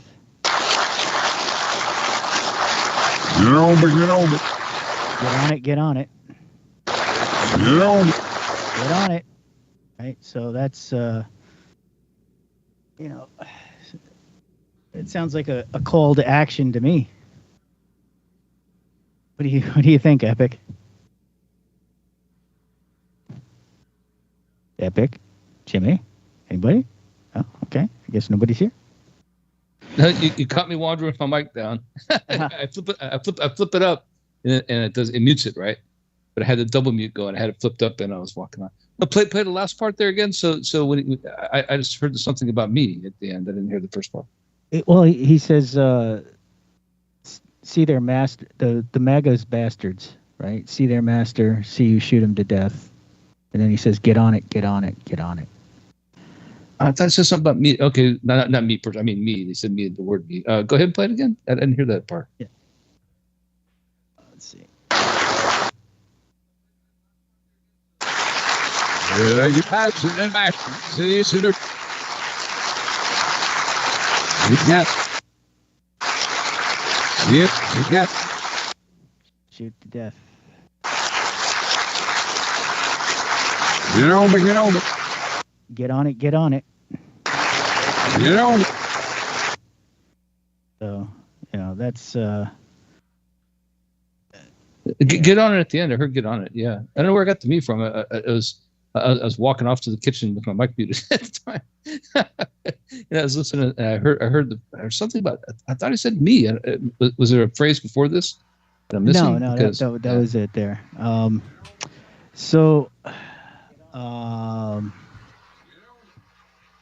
Let's see. There is a second reference to doing that. A little farther. I watched that speech. I watched that speech actually when it happened. No, I thought just watching it, it sounded good. Like we all know that like both him and Harris actually both are really really good at this reverse speech stuff. If they want to be, if they're doing it intentionally, I mean, it's amazing. And there's a point in here where he says they still owe me a body. So that's a pretty solid one too. Let's see. So let's where is that one? Let me see if I can find that one next. Where did it go? I have so many here. It's there's a lot. It was a pretty short speech. What was it, about 8? Was it even 8 minutes? It was like 5 minutes something, right? It was pretty short. Yeah. All right, sorry, I had to go inside to make some coffee. I am out. That's I am out. I was wandering off to the kitchen. I had my mic flipped up, and then Rio asked me this comment. Like, the last thing I heard, I could have swore he said me something, and I was like, "What? Wait a minute!" And that wasn't that I was tuned out. It's just I didn't hear the syllables properly as I was wandering out. It's funny, your footsteps blend in sometimes. But yeah, no, it's one of those things where I think these may be important to kind of categorize and catalog, as we go through a little bit of time here, not just with the one side or the other, just in general during this transition period, because they might all prove to be really important, They might be. You have quite a bit more to go there, right? You're halfway. Yeah, I got a good bit here. I got some really good stuff. So then this is the next their own lead set of clips. I'll do the forward and then I'll go through the reverses. This is still about Trump. their own leaders, and they do it peacefully. And we're in a democracy. The will of the people always prevails. Yesterday, I spoke with President-elect Trump to congratulate him on his victory. Right. So he's talking about Trump here in the forward again. And then the reverse, his first line says, his gifts and an ominous outreach. So his gifts and ominous outreach. Right. His gifts and ominous outreach. And then he says, I still deserve the corpse here. I still deserve the corpse here. Right. So there's the second reference to taking out Trump. I still deserve the corpse here. And then it says here to say. Yes. Right. So he's here to say, I still deserve the corpse here in that. And then it says, slaver, see the wall, all beat with ironwood. Right. Slaver, see the wall, all beat with the ironwood. I'll beat with the ironwood. So, I was wondering what does he mean by that? So, ironwood. Ironwood is it? Yeah, go ahead. Is acacia, right? Which was used for the poles on the Ark of the Covenant, and there's a lot of symbolism involved with that. He moved his replica of the Ark of the Covenant from Mar-a-Lago to Israel. Mm-hmm. Trump did. Well, there's a bunch of ironwoods here in Maui, ironically, at the Kapalua golf course, and I think there's something maybe there. So I'm finding with that last particular phrase you just played back, like it's broken up into 3 parts, but that was all dead on, actually. There's no misunderstanding what he said back there. You could play it all at one time and it'd make coherent sense, actually. Yeah. So I mean that's a good pick out right there. Well, the part that gets me is he says, "I still deserve the corpse here," right? He's talking about Trump forward, and then he says, "I just still deserve the corpse." Like, is he the one who put those people up to propagating or perpetrating that attempt? Well, I mean, now I have to read a little more into this because the ironwoods are particularly part of the break here at the Kapalua golf course, anyway. In the greens on a golf course, not the greens. I'm sorry, the fairways, right? So it's a windbreak, and so I wonder if that's a reference to the supposed second assassination attempt, because it'd be interesting to look up that particular golf course and see if they had those there. Mm-hmm. Because if they did, then that's a well, look it up. Well, I could, but why should I? I'm just kidding.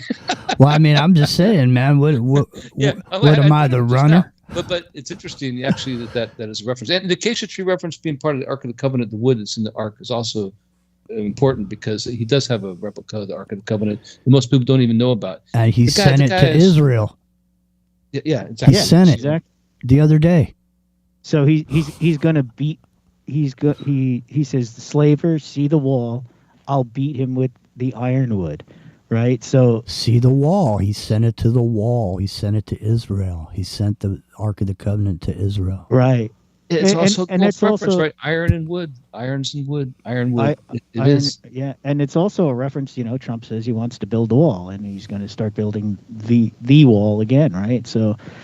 The Wailing Wall, dude. The Wailing Yeah, Wall. I know it's I get that, especially with the reference to the ironwood. But he calls him a slaver. He says, "See the wall. I'll beat him with the ironwood." So he sent the Ark over. He's going to beat Trump with the rod from the Ark. Right? Is basically what he's saying.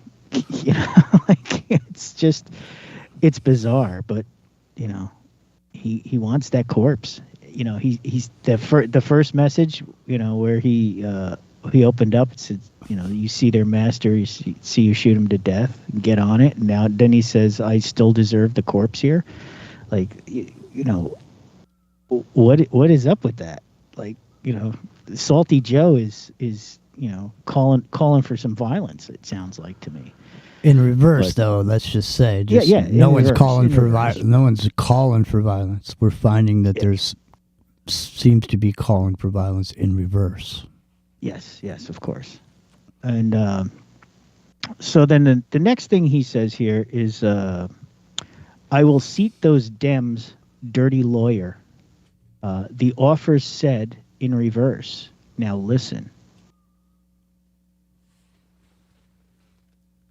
Yes, there coming an omen. Oh, okay. First it says, "Is there coming an omen? I will seat the Dems' dirty lawyer." I will seat the Dems' dirty lawyer. Right, and then he will seat it, huh? He will seat the Dems' dirty lawyer. Like, he'll give that person a position. Right, and then he says Jewish law will something here. Hold on. Jewish law forbidden. Jewish law forbid it. Right, Jewish law forbids it. So, is there coming an omen? I will seat those Dems' dirty lawyer. The Jewish law will forbid it. And it says the offer said in reverse. Now listen. Yeah, if it's in reverse, now listen. All right. And then the next thing he says is the the Marxist here to finance the crime. Man, dude, this stuff is absolutely out of this world tonight, man. Yeah, he's it's pretty deep there. So, Epic Journeyman, are you there? I am. You got me hunting the ironwoods on this golf course. Yeah, there are. There's one in Gainesville. I'm trying to see if the one at the second assassination attempt in Palm Beach. Are you hearing some of this, man? Oh, I'm hearing all of it. Yeah, That's no, crazy. but you got me focused on something. I'm sorry. Go ahead. But I'm multitasking. No, I'm sorry. No, it's okay. So Now you know what so it's far like. it's not coming up specifically. Now you know what it's like. It's kind of an odd. It's kind of an odd search parameter. Now you know what it's like to be old Jimmy. Well, I actually found some stuff on the Acacia Woods that we can get into a little bit after because this is a very big window that I have with all this stuff. All right, on so here. go ahead. Because you have to go through acacia trees or ironwoods, right? Yeah. But since there's irons and woods in golf courses in general, in the sport of golf, I find that interesting, and the fact that since officially Joe Biden has total immunity, he can go assassinate Trump anytime he wants to. That's what I mean. That's that when you brought that up earlier, I was going to point that out, that he could just say that. Yeah, he could. He absolutely could. The Supreme Court said that. I don't want to. We'll talk later on. I don't want to deflect from the reverse speech, but we'll get into it later on about something that Biden could do to totally defang anything Trump wants to do. All right, so and we'll get into that because we have some more material also without killing him, right? about his buddy Elon Musk, his babysitter. Some video testimony. We'll suss it out. All right, so Rock Rio, please continue. All right, so the next bit of his forward speech here is about the integrity of the system, right? And I'll play the forward and then I'll reverse here. I also hope we can lay to rest the question about the integrity of the American electoral system. It is honest, it is fair, and it is transparent. And it can be trusted, win or lose.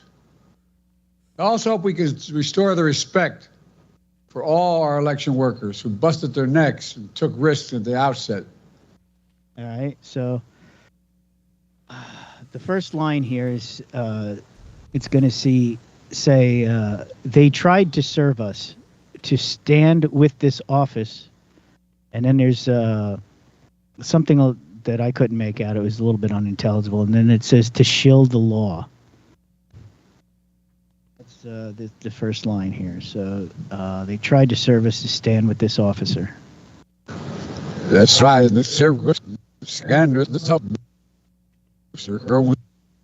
Our election workers who busted their necks. Hold on, it skipped a little there. Scandal. The top. Right, to stand with this officer. All. Right, so then the next line says, "Let's capture those Jews, nigga. What's up?" Capture those Jews, nigga. What's up? Wow.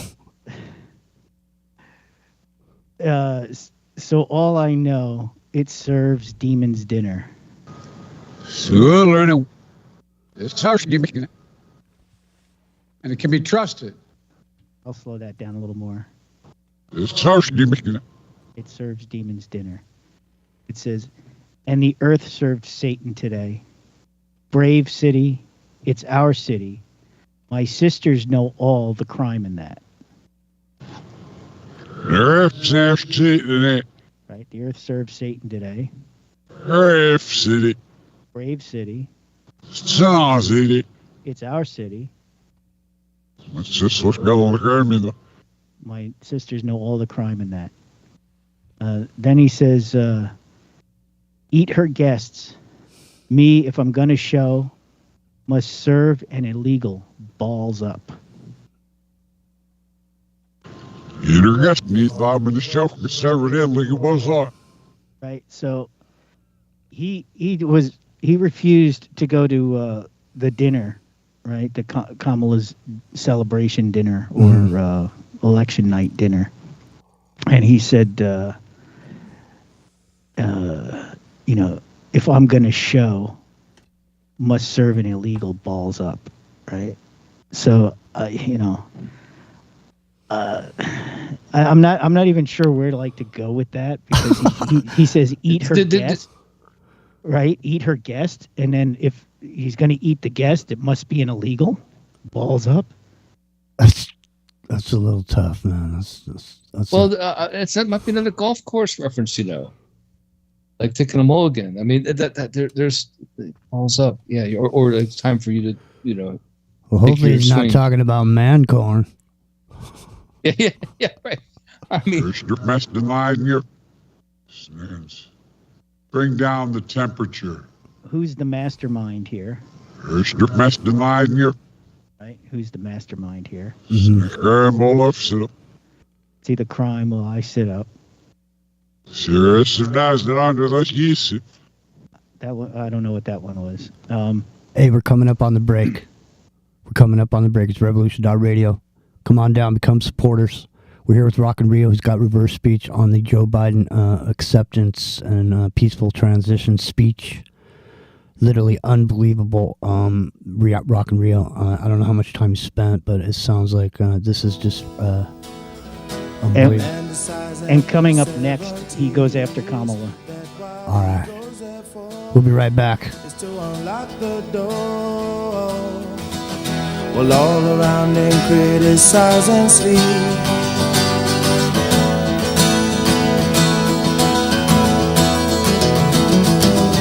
And through a fractal on a breaking wall, I see you, my friend, and touch your face again. Miracles will happen as we trip.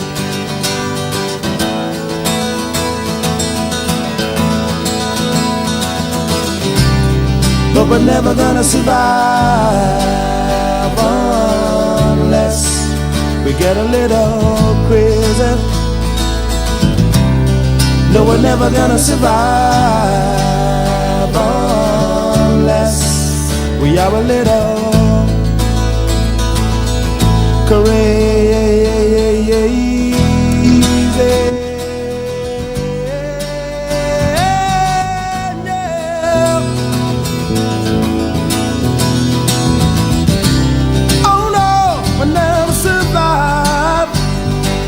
Unless we get a little bit crazy. No, we'll never survive.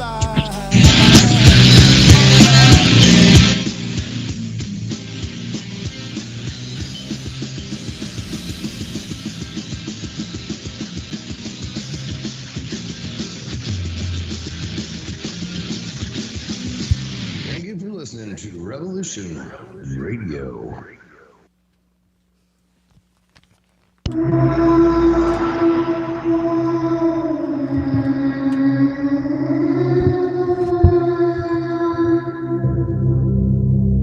Are you interested in the paranormal, murder mystery, real natural law? Do you enjoy interviews with amazing guests? Then join Crypt Rick every Monday night, 6 p.m. Eastern Standard Time, right here on Revolution Radio. Studio A, freedomslips.com. Crypt Rick's Hyper Thinking. Welcome to the Crypt.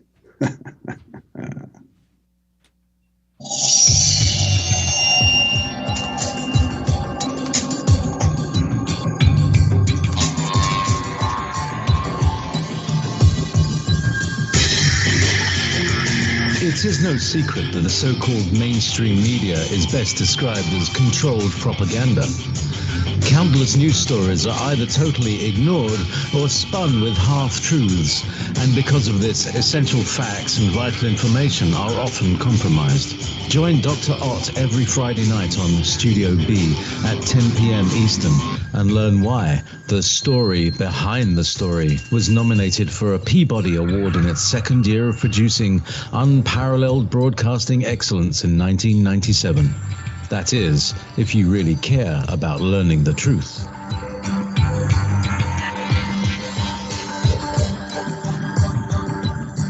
you love topics about history, world events, popular conspiracies, and everything under the sun, while discussing their historical context?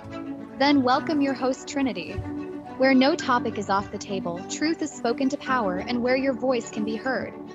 Here is where you can communicate openly and learn from one another, while respecting our diverse society and figuring out the truth to where we're heading. Join Trinity in a 2-hour roller coaster ride of research, comedy, and interesting content, made with you in mind, people that matter the most. On Mondays at 12 a.m. Eastern and 11 p.m. Central, only on Revolution Radio Studio B. Be a part of a different way to hear radio. If you're sick of the lies and ready to know thyself, to love thyself, well then tune in to the Loveolution with your hosts, Amy and John Paul, where we speak all about truth, love, and freedom every Tuesday night, 5 to 6 p.m. Eastern Time, Studio A, right here on Revolution Radio. And remember, only you can free your mind control. Be a Loveolutionary.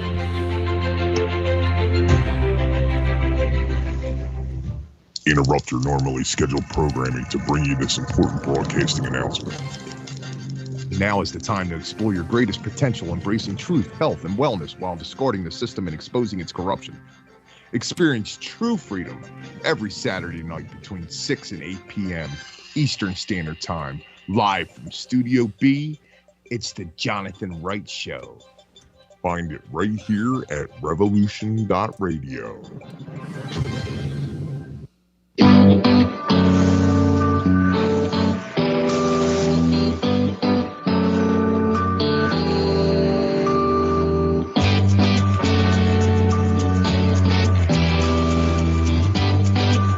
We're an anarcho-syndicalist commune. We take it in turns to act as a sort of executive officer for the week. Yes. But all the decisions of that officer have to be ratified at a special bi-weekly meeting. Yes, I see. By a simple majority in the case of purely internal affairs. Be quiet. But by a 2/3 majority in the case of more... Be quiet. I order you to be quiet. Look, you stupid bastard, you've got no arms left.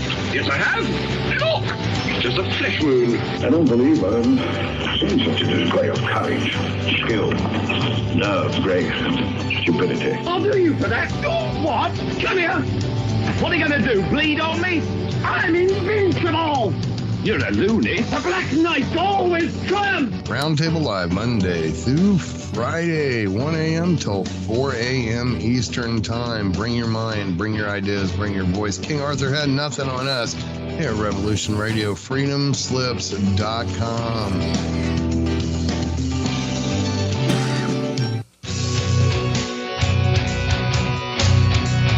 All right, thanks for listening while we took that short break here at Revolution Radio, freedomslips.com. And now we're going to get back to your host.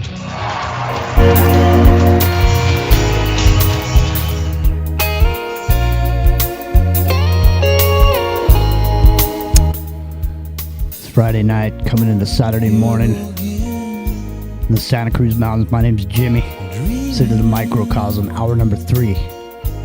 We're in the middle of Rockin' Rio's adventures into Joe Biden's speech. It's Revolution Radio. Having a good time, baby.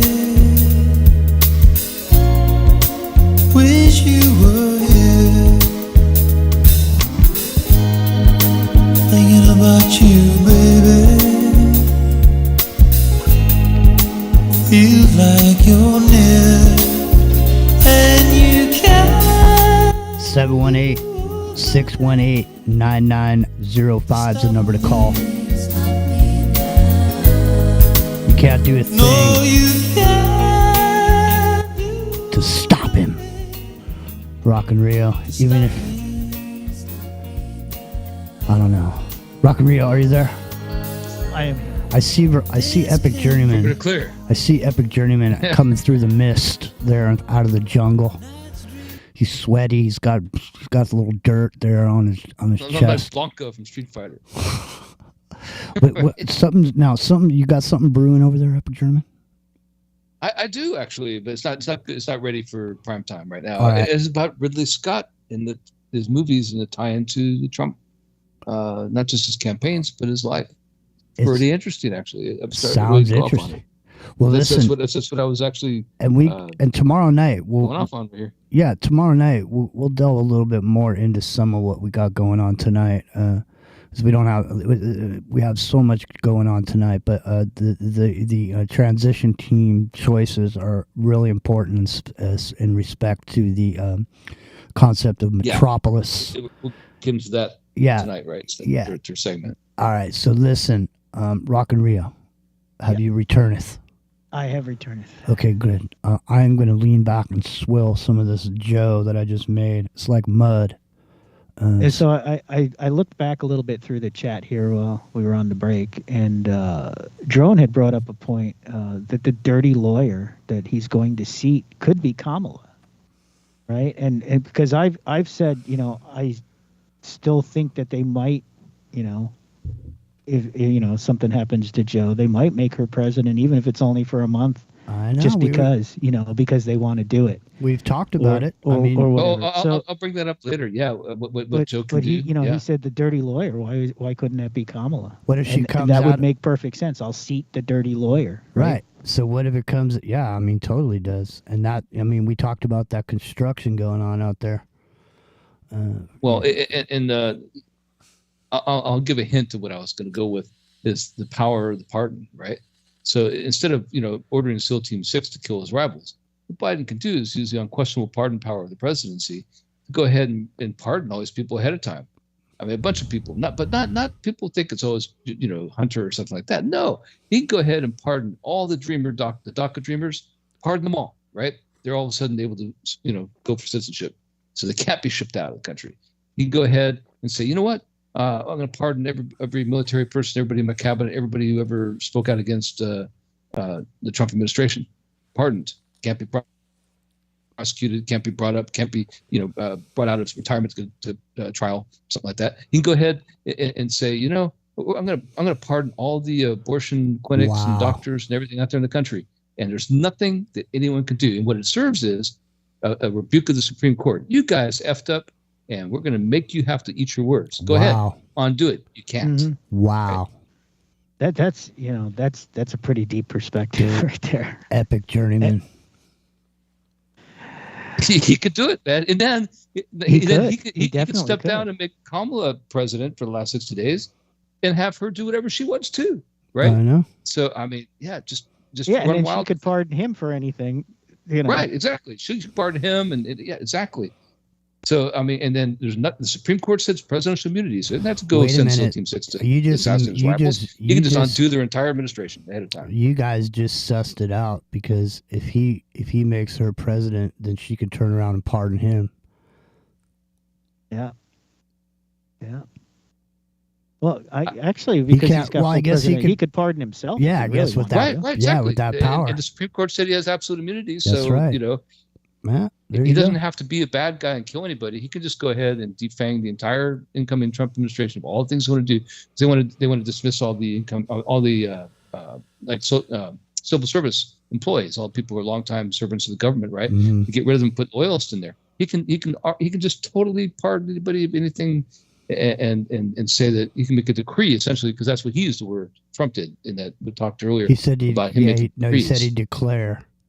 Declare, declare, he which is what kings do, right? Mm-hmm. So, okay, so absolute immunity. Go ahead and make some declarations. Use your presidential power on your last 2 months to go and make all these declarations. Go ahead and pardon all these people, and then force the Supreme Court, which is obviously corrupt, right, at this point, whether it doesn't matter which side of the political spectrum you're on, and force them to come to terms with the fact that they effed up, right? Go ahead. Undo it. You'd have to totally prevent. Going down this road, I'm just saying, playing this out in this scenario. I'm just saying, you would have to totally prevent Trump from ever being able to take office after that, because if you did all that, he'd come right back in there and undo everything you just did. But he can't, because there's pardons, right? You cannot do the pardon authority, right? And he I'm telling you, man, like, it's going to put all that immunity decision that the Supreme Court made, which is bogus. Yes, he can. Right? He can't undo the things that the immune president did to make other people immune. Yes, right? he can. Well, no, he can't because the Supreme Court has to rule and somehow overturn their decision about the absolute immunity decision. If he just says, you know what, I'm just going to forget the Supreme Court. I'm just going to say that this is what I'm going to do.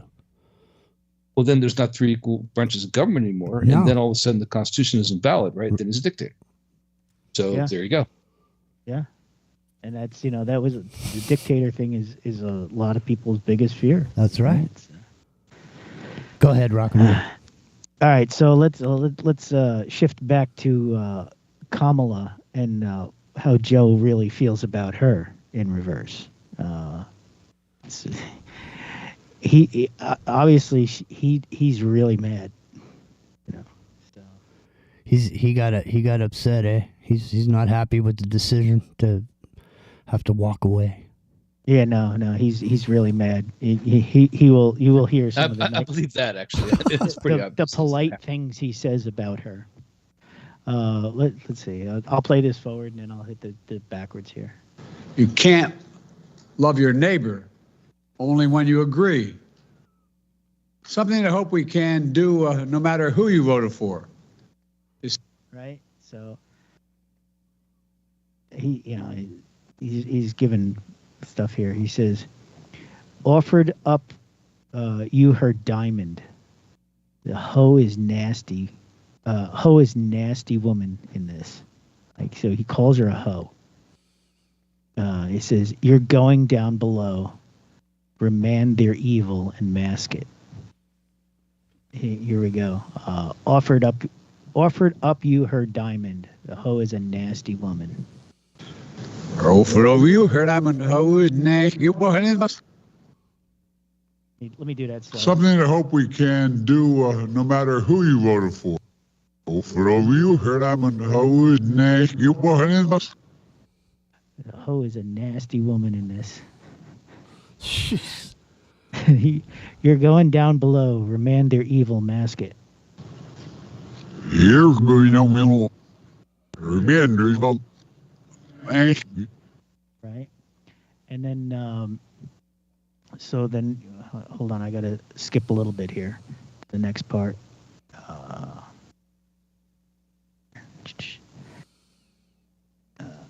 There it is. Okay. He's going to. So let's see. So this is about Kamala's character, right, in the forward. She has a backbone like a ramrod. She has great character, true character. She gave her whole heart and effort. Right. Now think about that phrase, backbone like a ramrod. So he's going to say... I always question that decision to use those words, right? What's that all about? Right. Well, and here's how the about answer her husband, to your question, Epic. He says, you're fat. You're a whore for Vegas. Her thighs loose. There's grass there. Is this some era? Kamala's bad pussy.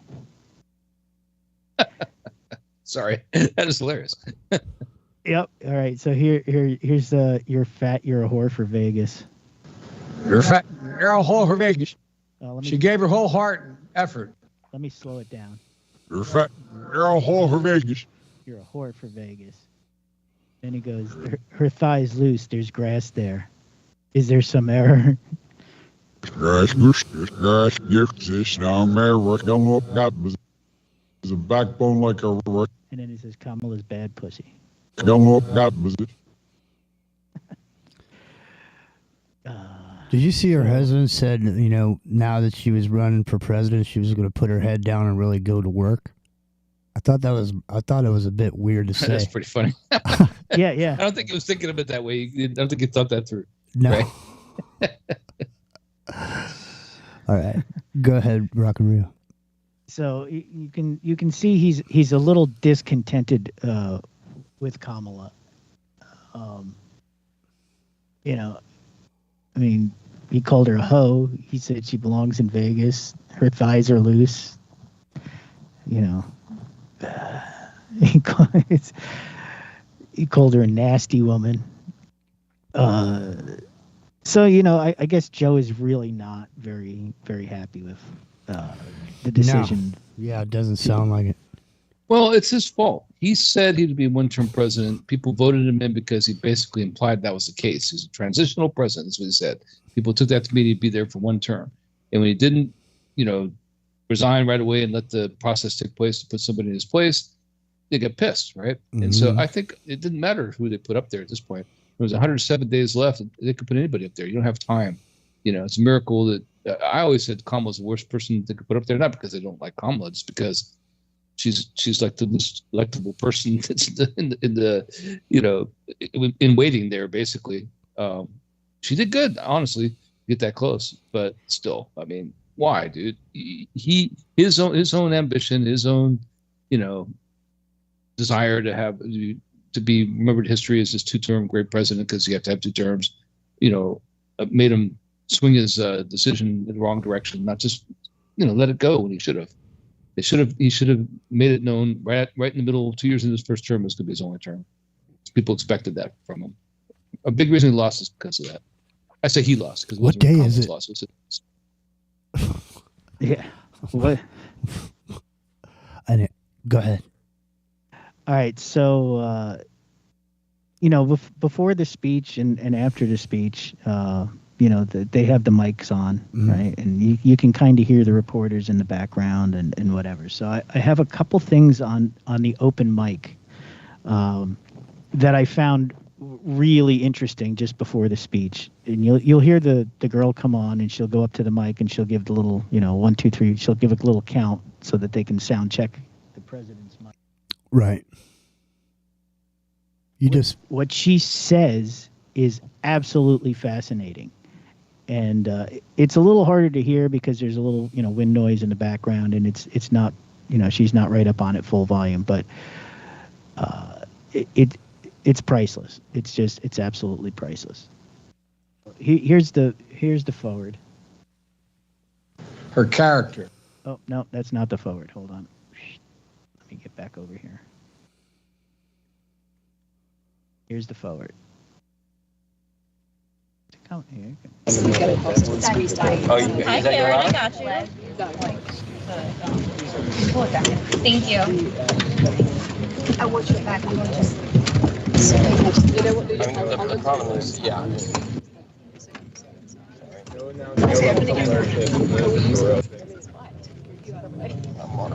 I can hear you. You ready to do this? So she says, "I can hear you." Got a level on it now, right? And then she'll count here. 1, 2, 3, 4, 5, 6, 7, 8, 9, 10. All right. So the interesting thing is where she goes 1, 2, 3, 4, 5, and then she goes 6, 7, 8, 9, 10. So the reverse on this says, "Pass that evil message. It's natural to fear the beast now." And then there's a little bit of a pause there, and then she says, "So scared that fire he got coming." I'll do this slow and try to, keep it so that it's intelligible.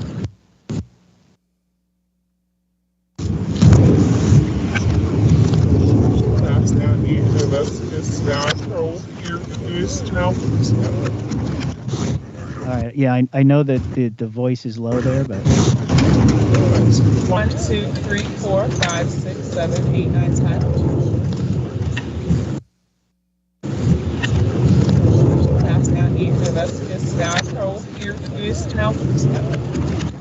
So she says, "Pass that evil message. It's natural to fear the beast now." And then over here, she'll say, "So scared that fire he got coming." So scared. Right, so scared. Not fire he got coming. Fire he got coming. And it's kind of bizarre that she would say pass that evil message right while she's sound checking to fear the beast now, because is Biden what she's fearing? And then let's see. There's the next one here is where is it?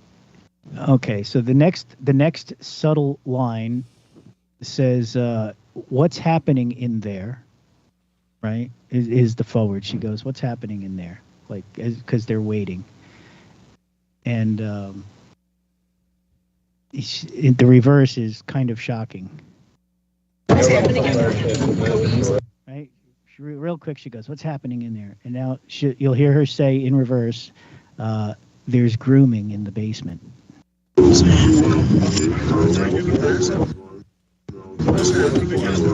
What's happening in there? Basement. So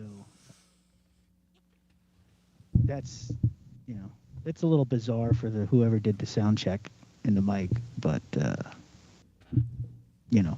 obviously they're speaking some truth as well.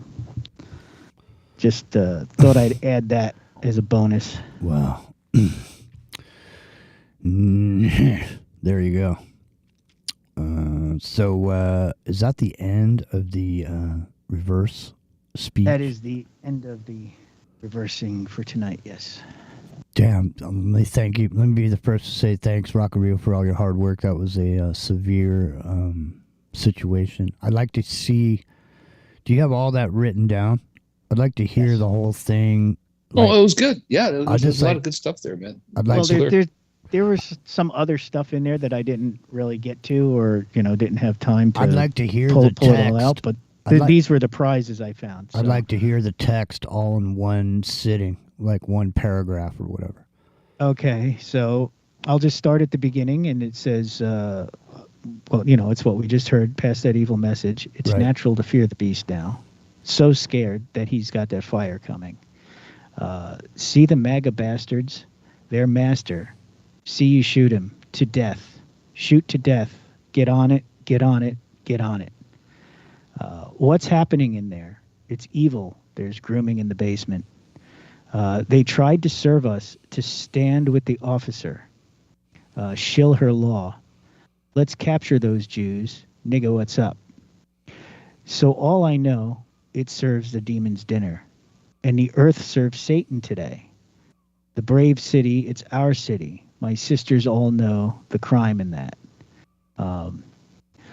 They'll eat her guests. Me, if I'm going to show, must serve an illegal. Balls up. She offered up you her diamond. The hoe is a nasty woman in this. You're going down below to remand. Remand their evil. Mask it. You're fat. You're a whore for Vegas. Her thighs loose. There's grass there. Is this some error? Kamala's bad pussy. His gift is an ominous outreach. I spoke. No, I'm sorry. It says his gift is an ominous outreach. I still deserve the corpse here. I'm here to say. Slaver, see the wall. I'll beat him with the ironwood. Is there coming an omen? I will seat those Dems, dirty lawyer. The offer said in reverse. Now listen. The Marxist is here to finance the crime. We're making tons of money. We hope we will win over in our sadness. Wow. So, yeah, that's the those are the sentiments of Salty Joe. Damn, rock and real.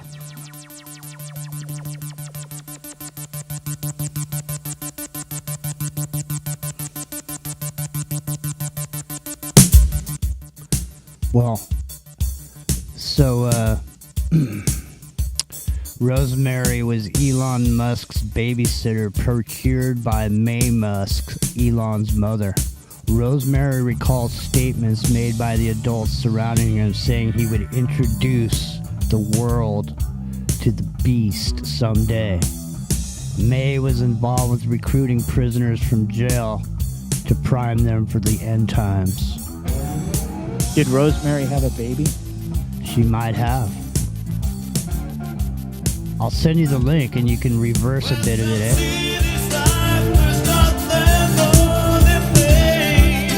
Send it to microcosm. Let's stay out this and line up here. It's all just too insane. And I feel the blues are coming down like rain.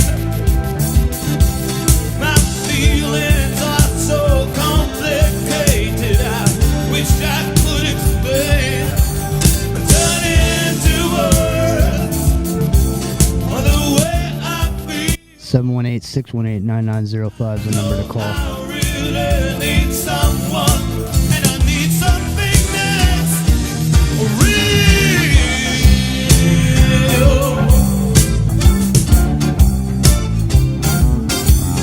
But we can stop this world from it. Crash and burn. Crash and burn. There he goes. Pat Travers. In his prime. That was it for him. That was it. The last record for Pat Travers before he went down the drain. Wouldn't you say? That was it. Next thing you knew, he was doing state fairs and playing bars down in Florida. Oh, yeah. That's true. All right, so you guys ready for some testimony from the babysitter? Sure. Rosemary's baby Sitter. Yeah. I am. Sorry if you guys heard me type in the background. I tried to mute that. That's why I keep muting the button there. I think the fact her name is Rosemary. Well, listen, the babysitter. I sent. Is very ironic. Rosemary's baby. Yeah, exactly. Did it grow up at the Dakota building there in New York? I mean, jeez. Hold on. Let's get this all together here. Let's make it happen, Captain. As the water skier said one day. Hold on. All right, here we go. But I was not allowed to say that. And May was Elon's mother. May is Elon's mother. And I was introduced to her as Light. And she was at my birth. And my mother on her deathbed was putting some of this together because my mother, her whole life, so my mom was a hustler, you know, like J-Lo in the Hustle movie. My mom was a hustler who climbed that evil rank, but her whole life. I'm gonna say right now, I'm just saying right now, just by the way she's talking, there's no way that Elon Musk's mother hired this lady to be his babysitter. That's just my personal opinion in the first 29 seconds of this video. Well, she said, you know, she was a hustler. Does that refer to like Larry Flint's type of hustler? I don't know. She said she climbed the I wish I evil had my- rank, right? Yeah. So. I wish I had my Stream Deck set up for, yeah, baby. Right. Austin Powers, right? Yeah, baby, yeah. Listen, Ria, I sent you this link, man. But how about you just record this real quick? This next couple, I'll play a few minutes. It's 29 seconds in. I don't believe it already. Okay, but let me play a little bit more of it. You just record it there and then reverse it so you don't have to download. This is a 30-minute video. Well, I do it on a different computer, so I won't have your audio coming into this machine. I see. Well, never mind then. I will, if you put it in the Skype, I will. It's there. It's already there. All right, listen, let's continue this here for a few more minutes. Let's hear what she has to say. She wasn't down with plotting the end of the world. she was bad, but that's where she drew the line. She said May Musk was at my birth very soon thereafter at the Kaiser Hospital in San Francisco. And May Musk named me Rosemary. My mother on her deathbed realized that May Musk named you. Oh, wait, okay. Hold on. So she wasn't the babysitter. She was the babysitter's daughter. That's why she's talking like this. Okay. All right. We'll continue. Here we go. Named me Rose Phillip. Queen Elizabeth. Please. Yeah. Please, the story. I'm a grown-up now, and I'm not buying it. And my brain is integrating, and praise the Lord, and I'm healing, and things are integrating. And now the memories, I remember this story doesn't line up with that. So let me just explain that to the audience. When many children growing up in the system, and most of our audience is keen to this, but there's some new people to the channel. When you to the system, I guess he's talking about being in the system. This must be this personality splitting epic journey that goes on in the system. You've been in the system. Up in this beast system, as she calls it, or the Brotherhood is the proper name.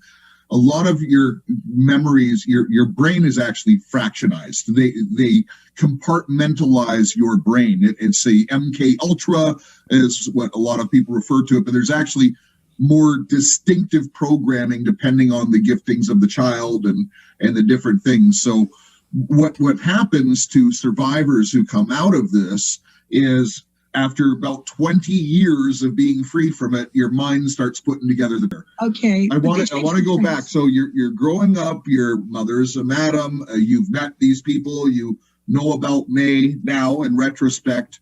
But what was it like growing up at that time? What sort of things did you see? And bring me through a little bit of progression in your age as you go on. Okay. So I was approximately 13 years old. I was born in 1965. I was born in San Francisco, California, USA. I was approximately 13 years old, maybe 12, but I think 13. Hooker's Ball, San Francisco, California. For those of you that don't know what that is, it is what it sounds like. It is an illegal, elite, giant. It's a hooker's ball. They don't have the hooker's ball anymore. The hooker's ball is dead.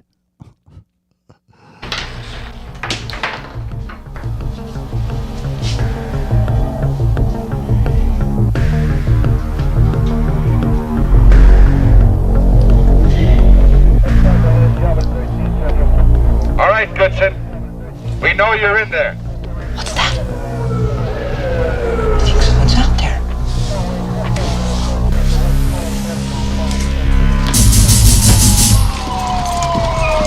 Joel, the house is surrounded. Do exactly as we say and no one gets hurt. Get off the babysitter. Put on your pants. Come out with your hands up. Get off the babysitter. Put on your pants. Come out with your hands up. Get off the babysitter. Put on your pants. I remember that Jerry Brown was supposed to be there. Like an entourage went by. Former governor of California. Former governor. Now, I didn't see him, but I remember being like, oh, yeah, that's Jerry. Well, like, we know the elites go to these things. So this would be Linda a ball Ronstadt. where they've got all the women there and the elites come in and have their way and probably do very perverted things. Right. And this particular one was in the Civic Auditorium Center. Put on your many pants. others held. Come out with your hands up. The Civic Auditorium. The Civic Auditorium. And it was a 3-level thing. And there was Meatloaf was playing. Meatloaf's a band. Let me sleep on it, baby, Yeah. baby. Remember him? So Meatloaf was playing on one level. Whatever. They were just So you're there as a kid watching essentially this big orgy. Yeah, it was a big orgy. It really was. And my mom, as bad as she was, didn't like to do cocaine in front of me. So she would ditch me and I would just, roam around with whoever they assigned me to be with. I was excited to be there. I was happy to be there. I was so happy to be off on a family event with my mother because I was sick and a kid and messed up and I didn't have the right guidelines. I mean, I knew in my heart sometimes I wanted to be a good person, but sometimes I wanted to arise to the occasion and please those people around me, So, but I always had something in my heart that told me it wasn't right.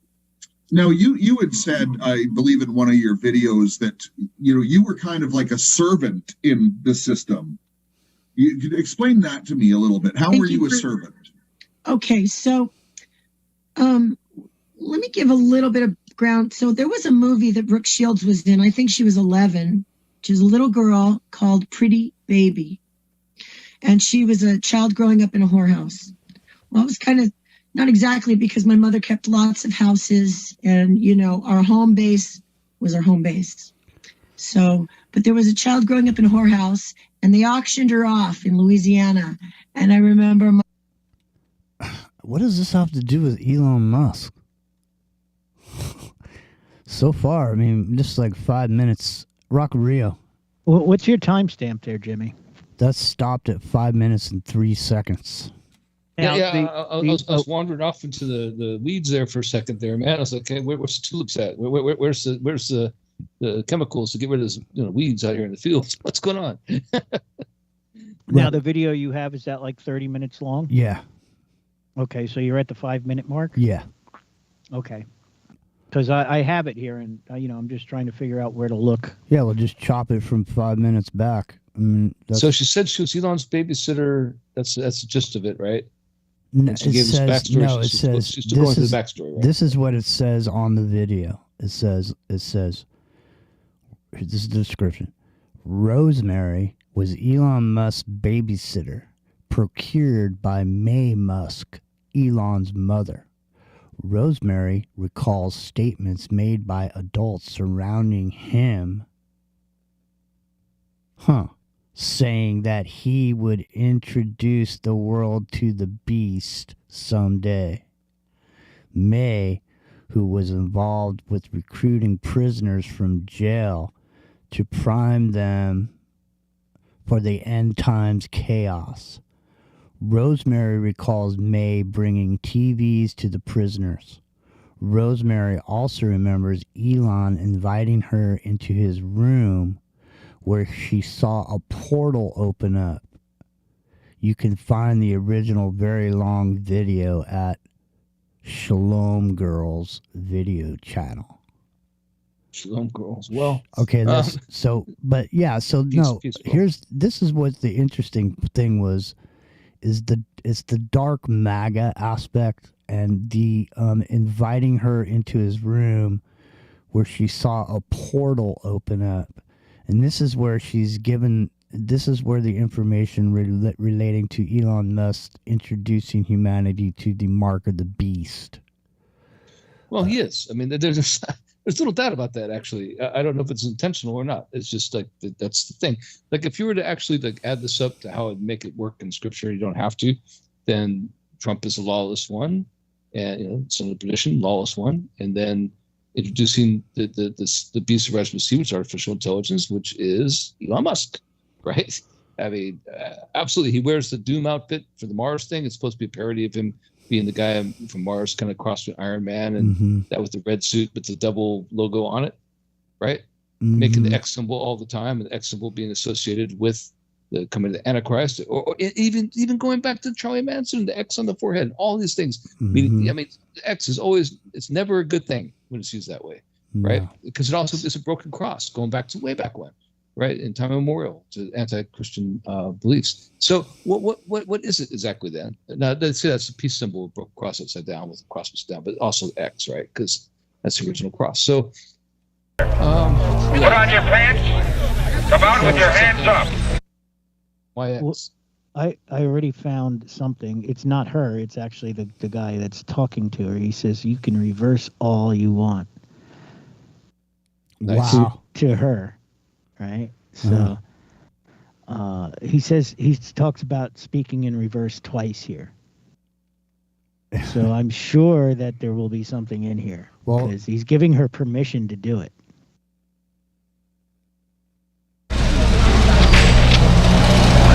Get off the babysitter, real. My sister, never a second now. You can have you. I interrupted that again. Get off the babysitter, real. Get off the babysitter, huh? So. A little bit. How are you a servant? Here it is. Reverse all you want, devil aims. Reverse all you want. The devil aims. God heals this mean. Reverse all you want. The devil aims. Yeah. See? So, Hold on. The doorway. And I peeked in there, and I was afraid just to peek. And there was something happening in there, like a sci-fi movie. And there was something, he set him up like a little Stonehenge on his bed. And he was tiny, like I told you, so tiny. And he was jumping up and down, and he was saying, Moon, come play with my friends. Okay. That right there says he knew exactly what he was doing. It wasn't like he accidentally opened a portal and didn't know what he had friends. So I peeked in there, and I was so scared. I'm embarrassed to tell this. It's so ridiculously weird. And he was being lifted, and he was starting to go. He was being lifted, and like he was being lifted, and he's being sucked in. I know. He's being lifted and sucked in, and he had built a Stonehenge on his bed. Yeah, well, if you look into Elon's occult behaviors and occult knowledge, it's easy to see whose side he's playing for as far as that goes. Well, he said he comes off as a nice guy, and he's a very intelligent person, but Dark MAGA man has a dark side. Of course he does, and his mom dresses in the outfit like this high-level witch, and dude, I'm telling you right now, like in the whole point that it comes from this technocracy, original technocracy movement, where his grandfather ran the technocracy movement up in Canada, where they're up there, and his mom was involved, and they left to go to South Africa. What did they do in South Africa? There's this whole thing with Adam's calendar. You're talking about Stonehenge down there. Did they go there to have more power to the original calendar, the original stones there? I could get into a whole Michael Tellinger thing about that, right? What is this about exactly? Why did he choose that particular place? Why did the family choose that particular place to go, right? But also as a home of apartheid at the time. And, it's a strange thing to do. And I admire his brilliance, but I'm telling you, like, there is something. A magnificent golden toad. Golden toad. It bothers me. Yeah, it does. I hope I'm wrong. I like to think he's just a goofy kid. I don't think so. His mother was a Freemason. She was. Well, yeah. Look. Order of the Eastern Star. So. I'm saying that this is starting to look like Metropolis more and more. Oh, it is absolutely. I mean, we're moved. 2025 is Metropolis, dude. Well, it's going to be the haves and the have-nots. Right? Listen, it's going to be the haves and the have-nots. If these tariffs happen and all this, I mean, a head of lettuce is going to cost you $20. We won't have a head of lettuce. We'll be down in the underground spinning the gears and stuff. Well, right? I'll have a head of lettuce because I live in the. Yeah, you bill out. I live where they grow everything. Yeah. But I mean, technocracy. What technocracy means, it's a permanent class, right? So you can have kings and oligarchs and all that stuff above it. It doesn't really matter what the order is above that. It's just that there's an elite class of experts, air quotes experts, who manage the energy system of the planet. And wages are based on energy. It's amount of energy expended is what that's the whole basis of it. The economy is based on energy, right? Not energy in the ground, energy expended and how it's used, right? And it has a value. Which now translates directly to Bitcoin and cryptocurrencies, doesn't it? The amount of currency it takes to generate a coin in a cryptocurrency market. And so basically, that's the basis of technocracy being manifested in a way that could actually be used in a society using the tools we have now to actually track those energy currencies. And now all of a sudden you have this. The point of it is that the society is run by this class of, again, air quotes experts who are like the high priests of old Egypt, right? They're a class apart. Mm-hmm. And us below that don't have a say. We don't get to vote. We don't get to have any say in the society. The experts choose the right path for us. They control the energy currency, right? Well, that's what's going to happen in this oligarchy of the future, where it's not just an oligarchy, it's a form of techno-feudalism where we are perpetually the serfs and can never rise above it. Well, listen, surf's up. Rock and Rio. Maybe that's what we'll call the show tomorrow night. Surf's up. SER. I like that, actually, yeah. Rock and Rio, anything else? We didn't get to Linda McMahon tonight. Yeah, we're gonna have to save her. I No, guess. it's tomorrow night. You know, we can't listen. I had when we started the show, when Billy joined the show, I had 28 windows open, and he's asking me why am I asking him about what I was asking him about is because that's what we were talking about. Well, at least it wasn't 33 windows. Listen, I still have a bunch of windows open that I didn't even get to. That we haven't. Well, we'll just have to do part 2 tomorrow. That's what I'm saying. But like, for example, we are about almost out of time. We got about 10 minutes left. I know. Well, listen, for example, there's this whole thing where they actually registered these Amish in Pennsylvania. And they registered like 80,000 of these Amish, and they all went to the polls and voted. And that's like the amount of votes in Pennsylvania that seemed like no one was going to account for it. That might have been those Amish. Irony. Those Amish might have been the ones. They've never voted before. Scott Pressler and the persistence on X, and that's the whole thing. Is it was promoted by X. X is the driving force behind this election. It really was. If Elon did not buy Twitter, Donald Trump would not be president right now, most likely. So there's a real consequence there. There's a real causal. Listen to this other one. Well, you know, if Zuckerberg didn't screw around last time, then I'm sure it would have gone differently. Oh, well, maybe, but the point is, I mean, I'm just saying, you can definitely see it. And like, look, speaking for a guy who's been banned 3 times, never say anything wrong, just because I criticized Trump, I could criticize anybody else, and been fine. Well, listen to this. I got silenced on the free speech platform on X. Why? Because it was going to interfere with the election. I've heard my stuff repeated on mainstream media. Listen to Things this. I've said on there. Listen to this. This was another thing we didn't get to. Life and death, traditionally viewed as opposites, but the emergence of a new multicellular life form from the cells of a dead organism introduces a, quote, third state that lies beyond the traditional boundaries of life and death. So we'll be talking about that tomorrow night too. So make sure you... S90 is going to want us to watch the 3-Body Problem series on Netflix. I started watching that, actually. So I don't have anything to report yet, but yeah, it's pretty good so far. I just watched the first episode. Well, now let's get playing tomorrow night show. I'm just saying, like, there's an actual scientific thing called the 3-Body. Hold on. Oh man, yeah, you got to see this video. They're actually creating a cell right in front of my eyes. Unbelievable. Get it up in there into the window. Well, I think I can. I have this set up already. Yeah, here we go. You guys want to see this? It's going to be. I mean, you know, it's a radio show for goodness sakes. But here we go.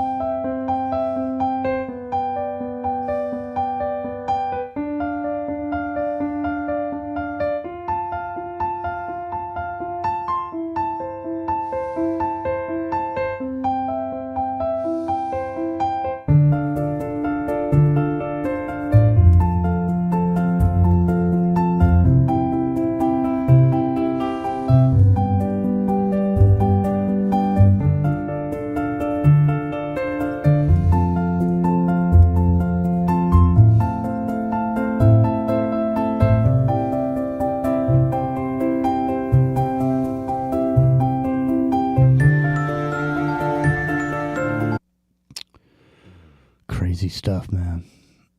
That's 2025 right there, dude. See? Where do you fit in that? You better get down there and grease that wheel, man. Yeah, getting a little too close to playing God there, huh? I'd say so. It's a little bit out of control. But, you know, it's Friday night. It's into the microcosm. What to expect other than out of control, right? Who the hell knows? Right. Well, it's in the days of Noah, right? That's the whole thing. Like when you read about Noah in the Bible, and you read chapter 6, and you read the book of Enoch. I know it's an extra biblical text. It all makes sense, man. It really does. Like this is exactly what's going on. Genetic manipulation, man making himself God, man trying to, not just man, but external forces manipulating life on Earth, right?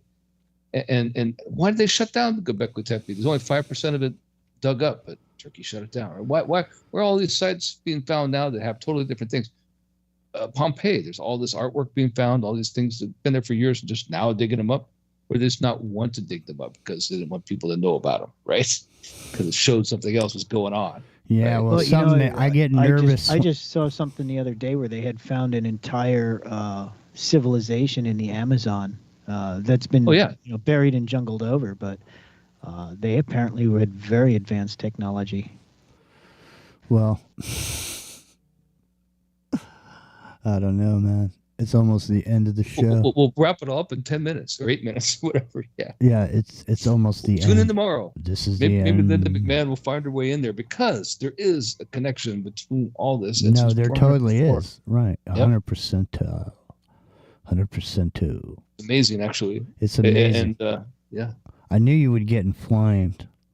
And I saw it. Because I've been on it. Right? I didn't realize how involved she was in this. I knew Vince was, but now that I'm finding out how much, and she's going to be this chief of staff, right? That's right. That's what I'm saying. That's what I'm saying. I knew this. See, I know. Good show. I'll be more prepared tomorrow because now I'm looking into it more. Yeah, there's the backstory there is pretty amazing and how involved they were and the influence they had and why Trump chose the WWE motif rather for the convention. All makes sense now because it's all tied into that. Yep. I'm going to get me some taters. Right. And we'll go into part 2 with here. And maybe get some SmackDown in between. We'll get the taters to watch SmackDown. Yeah. We'll come back to the babysitter tomorrow, too, with this. Yeah, I'll have a little time to dig through there and see what I can come up with. Yeah, and it's down about 23 minutes is where she starts talking about the portal. It's the 22. I'm interested where they were in South Africa because of the stones that are down there. It sounds like like they were in the Bay Area to me, dude. I mean, Elon must have been living up here in the Bay Area. Well, he was originally. He got that. I mean, not originally. His family was he went to space camp, for Christ's sake, here in America, right? He got the Stanford She PhD. sounds like she was saying something about Kaiser Hospital or something earlier up in San Francisco. Or I don't know. Maybe I'm just. Well, him, Peter Thiel, we talked about many times, and Sergey Brin and Larry Page all had the same thing, along with and they brought in Brian Johnson later. Brian Johnson at PayPal, right? But only Peter Thiel actually went through the whole PhD program. The rest of them all started their businesses and just left. I always say because they saw the AI, they were given a preview of what was going on at the Stanford AI lab, and that was it for them.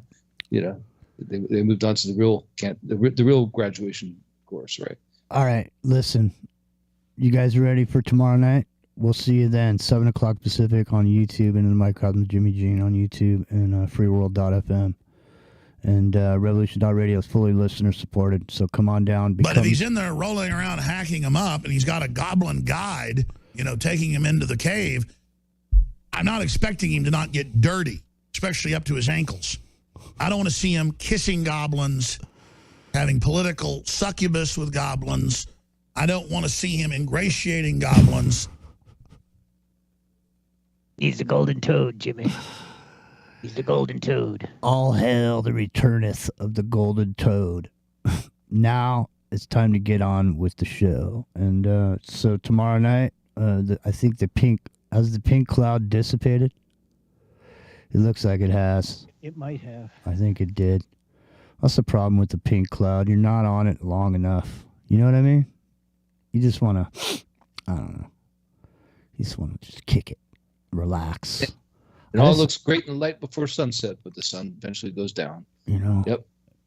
Red sky at morning. There are really golden toads, I know there are. And we may be witnessing the golden toad of all golden toads. The steamroller.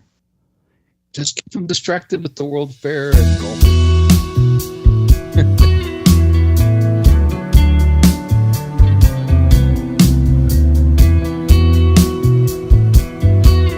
Did you know Tesla's father was a Vatican scribe? I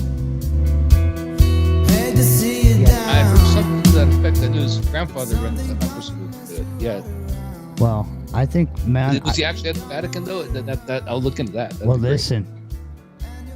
The timeline might have shifted, man. That might be what happened. Might be that portal we opened up in South Africa. I'm telling you right now. I'm just saying. something weird might have happened the other day on Tuesday. It's not just being a chaos agent. The chaos Hopis, agent listen, the timeline. there's a Hopi prophecy from 1972 where he's relating to the prophecy, and it says that a man with a red hat was going to come. And I'll send you the link, dude. Hopis. All right, we're out of here. We'll see you tomorrow night.